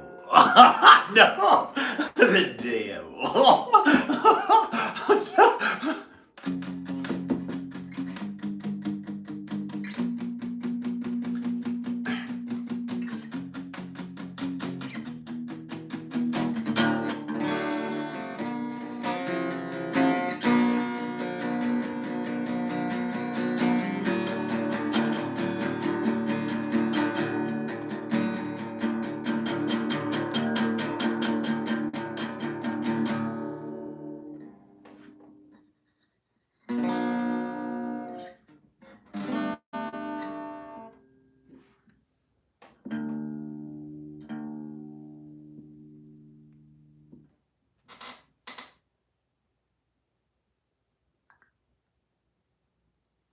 I haven't messed up that much.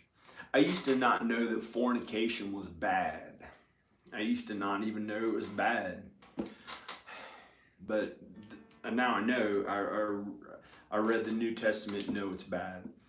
I was raised in God and Jesus, but I didn't know fornication was bad or not. But I know it's bad now. But I don't know how bad it is. But I hopefully I don't mess up with it again.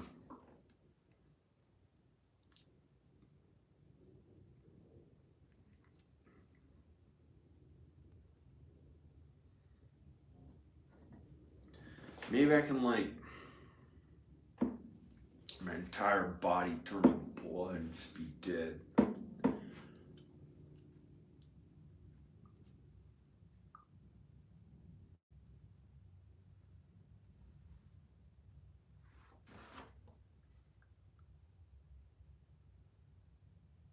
She said she wanted it Fat Tits McJohnson.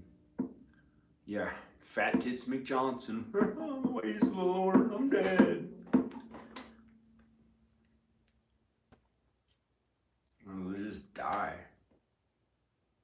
Fat tits aren't that bad, but I think they. Shit, I don't want to do that.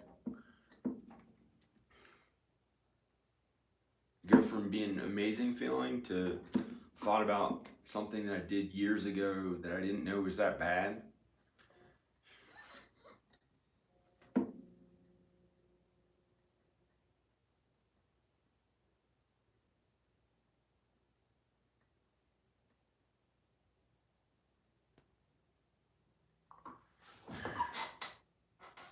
Must be pretty bad.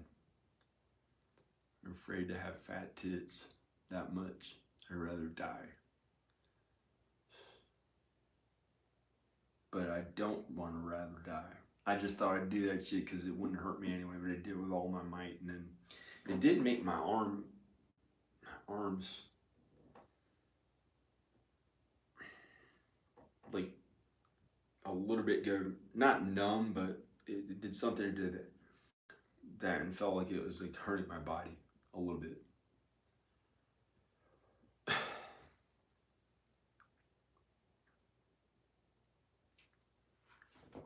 Gives a shit. So yeah, I just looked. How could I be healthy, and how would my wife want to be with me forever if I looked that way, and would it have an effect on my health with the various health things that I've been through because of, I think kind of because of my weight a little bit, which had some effect on my health.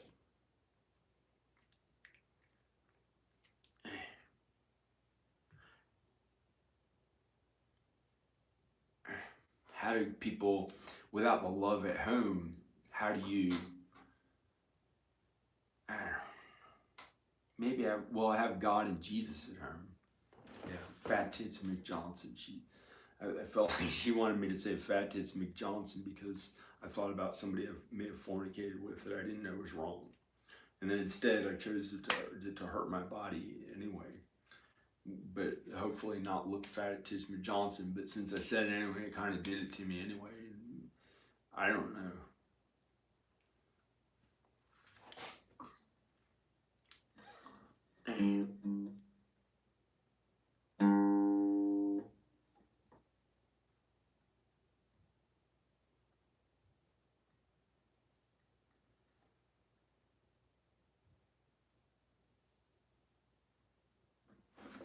Well, I better not play.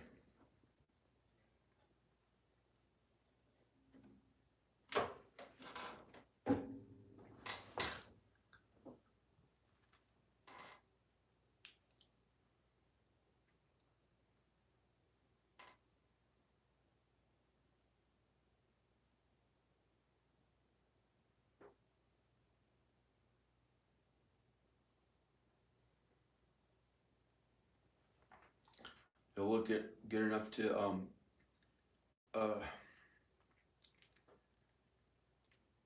finally have people think that they actually think I'm cool enough to even watch. More than however many views this is getting. No, that's a gay ass shit. Look, the whole time, neck looks fat right here. Who gives a shit? Not all the way there. Like the people we've seen look their best, feel their best, and get to feel good. Like people who then had to suffer.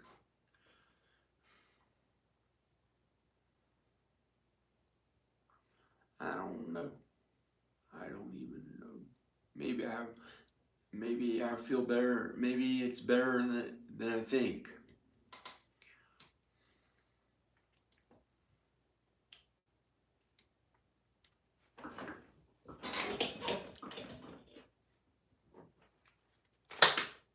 I guess I better go. Can't even look at that.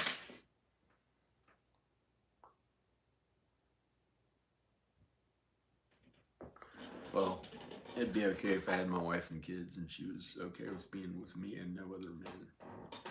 I don't want to look at this.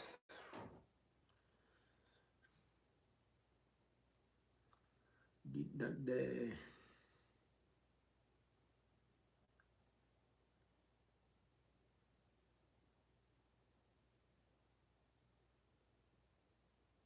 I got a thought from some thought of a person. I wanted Islam, like a southern white redneck saying I wanted Islam. No, I'm Christian. I'll never say that. That's what the thing I'm doing is. The other thing, bad bacteria in your phone. The fuck? This is my phone. No way. The fuck is bad bacteria? Bad bacteria?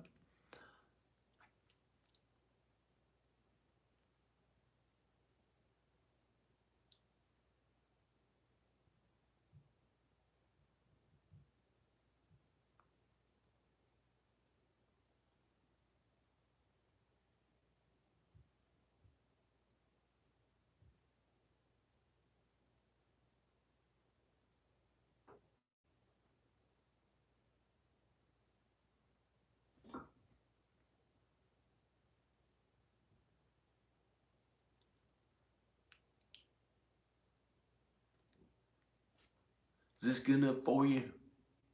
Shit. Didn't look that good. Is this good enough for you to not be like a false idol Clint Eastwood? When he's 93? No. I don't want to hurt this guitar. This is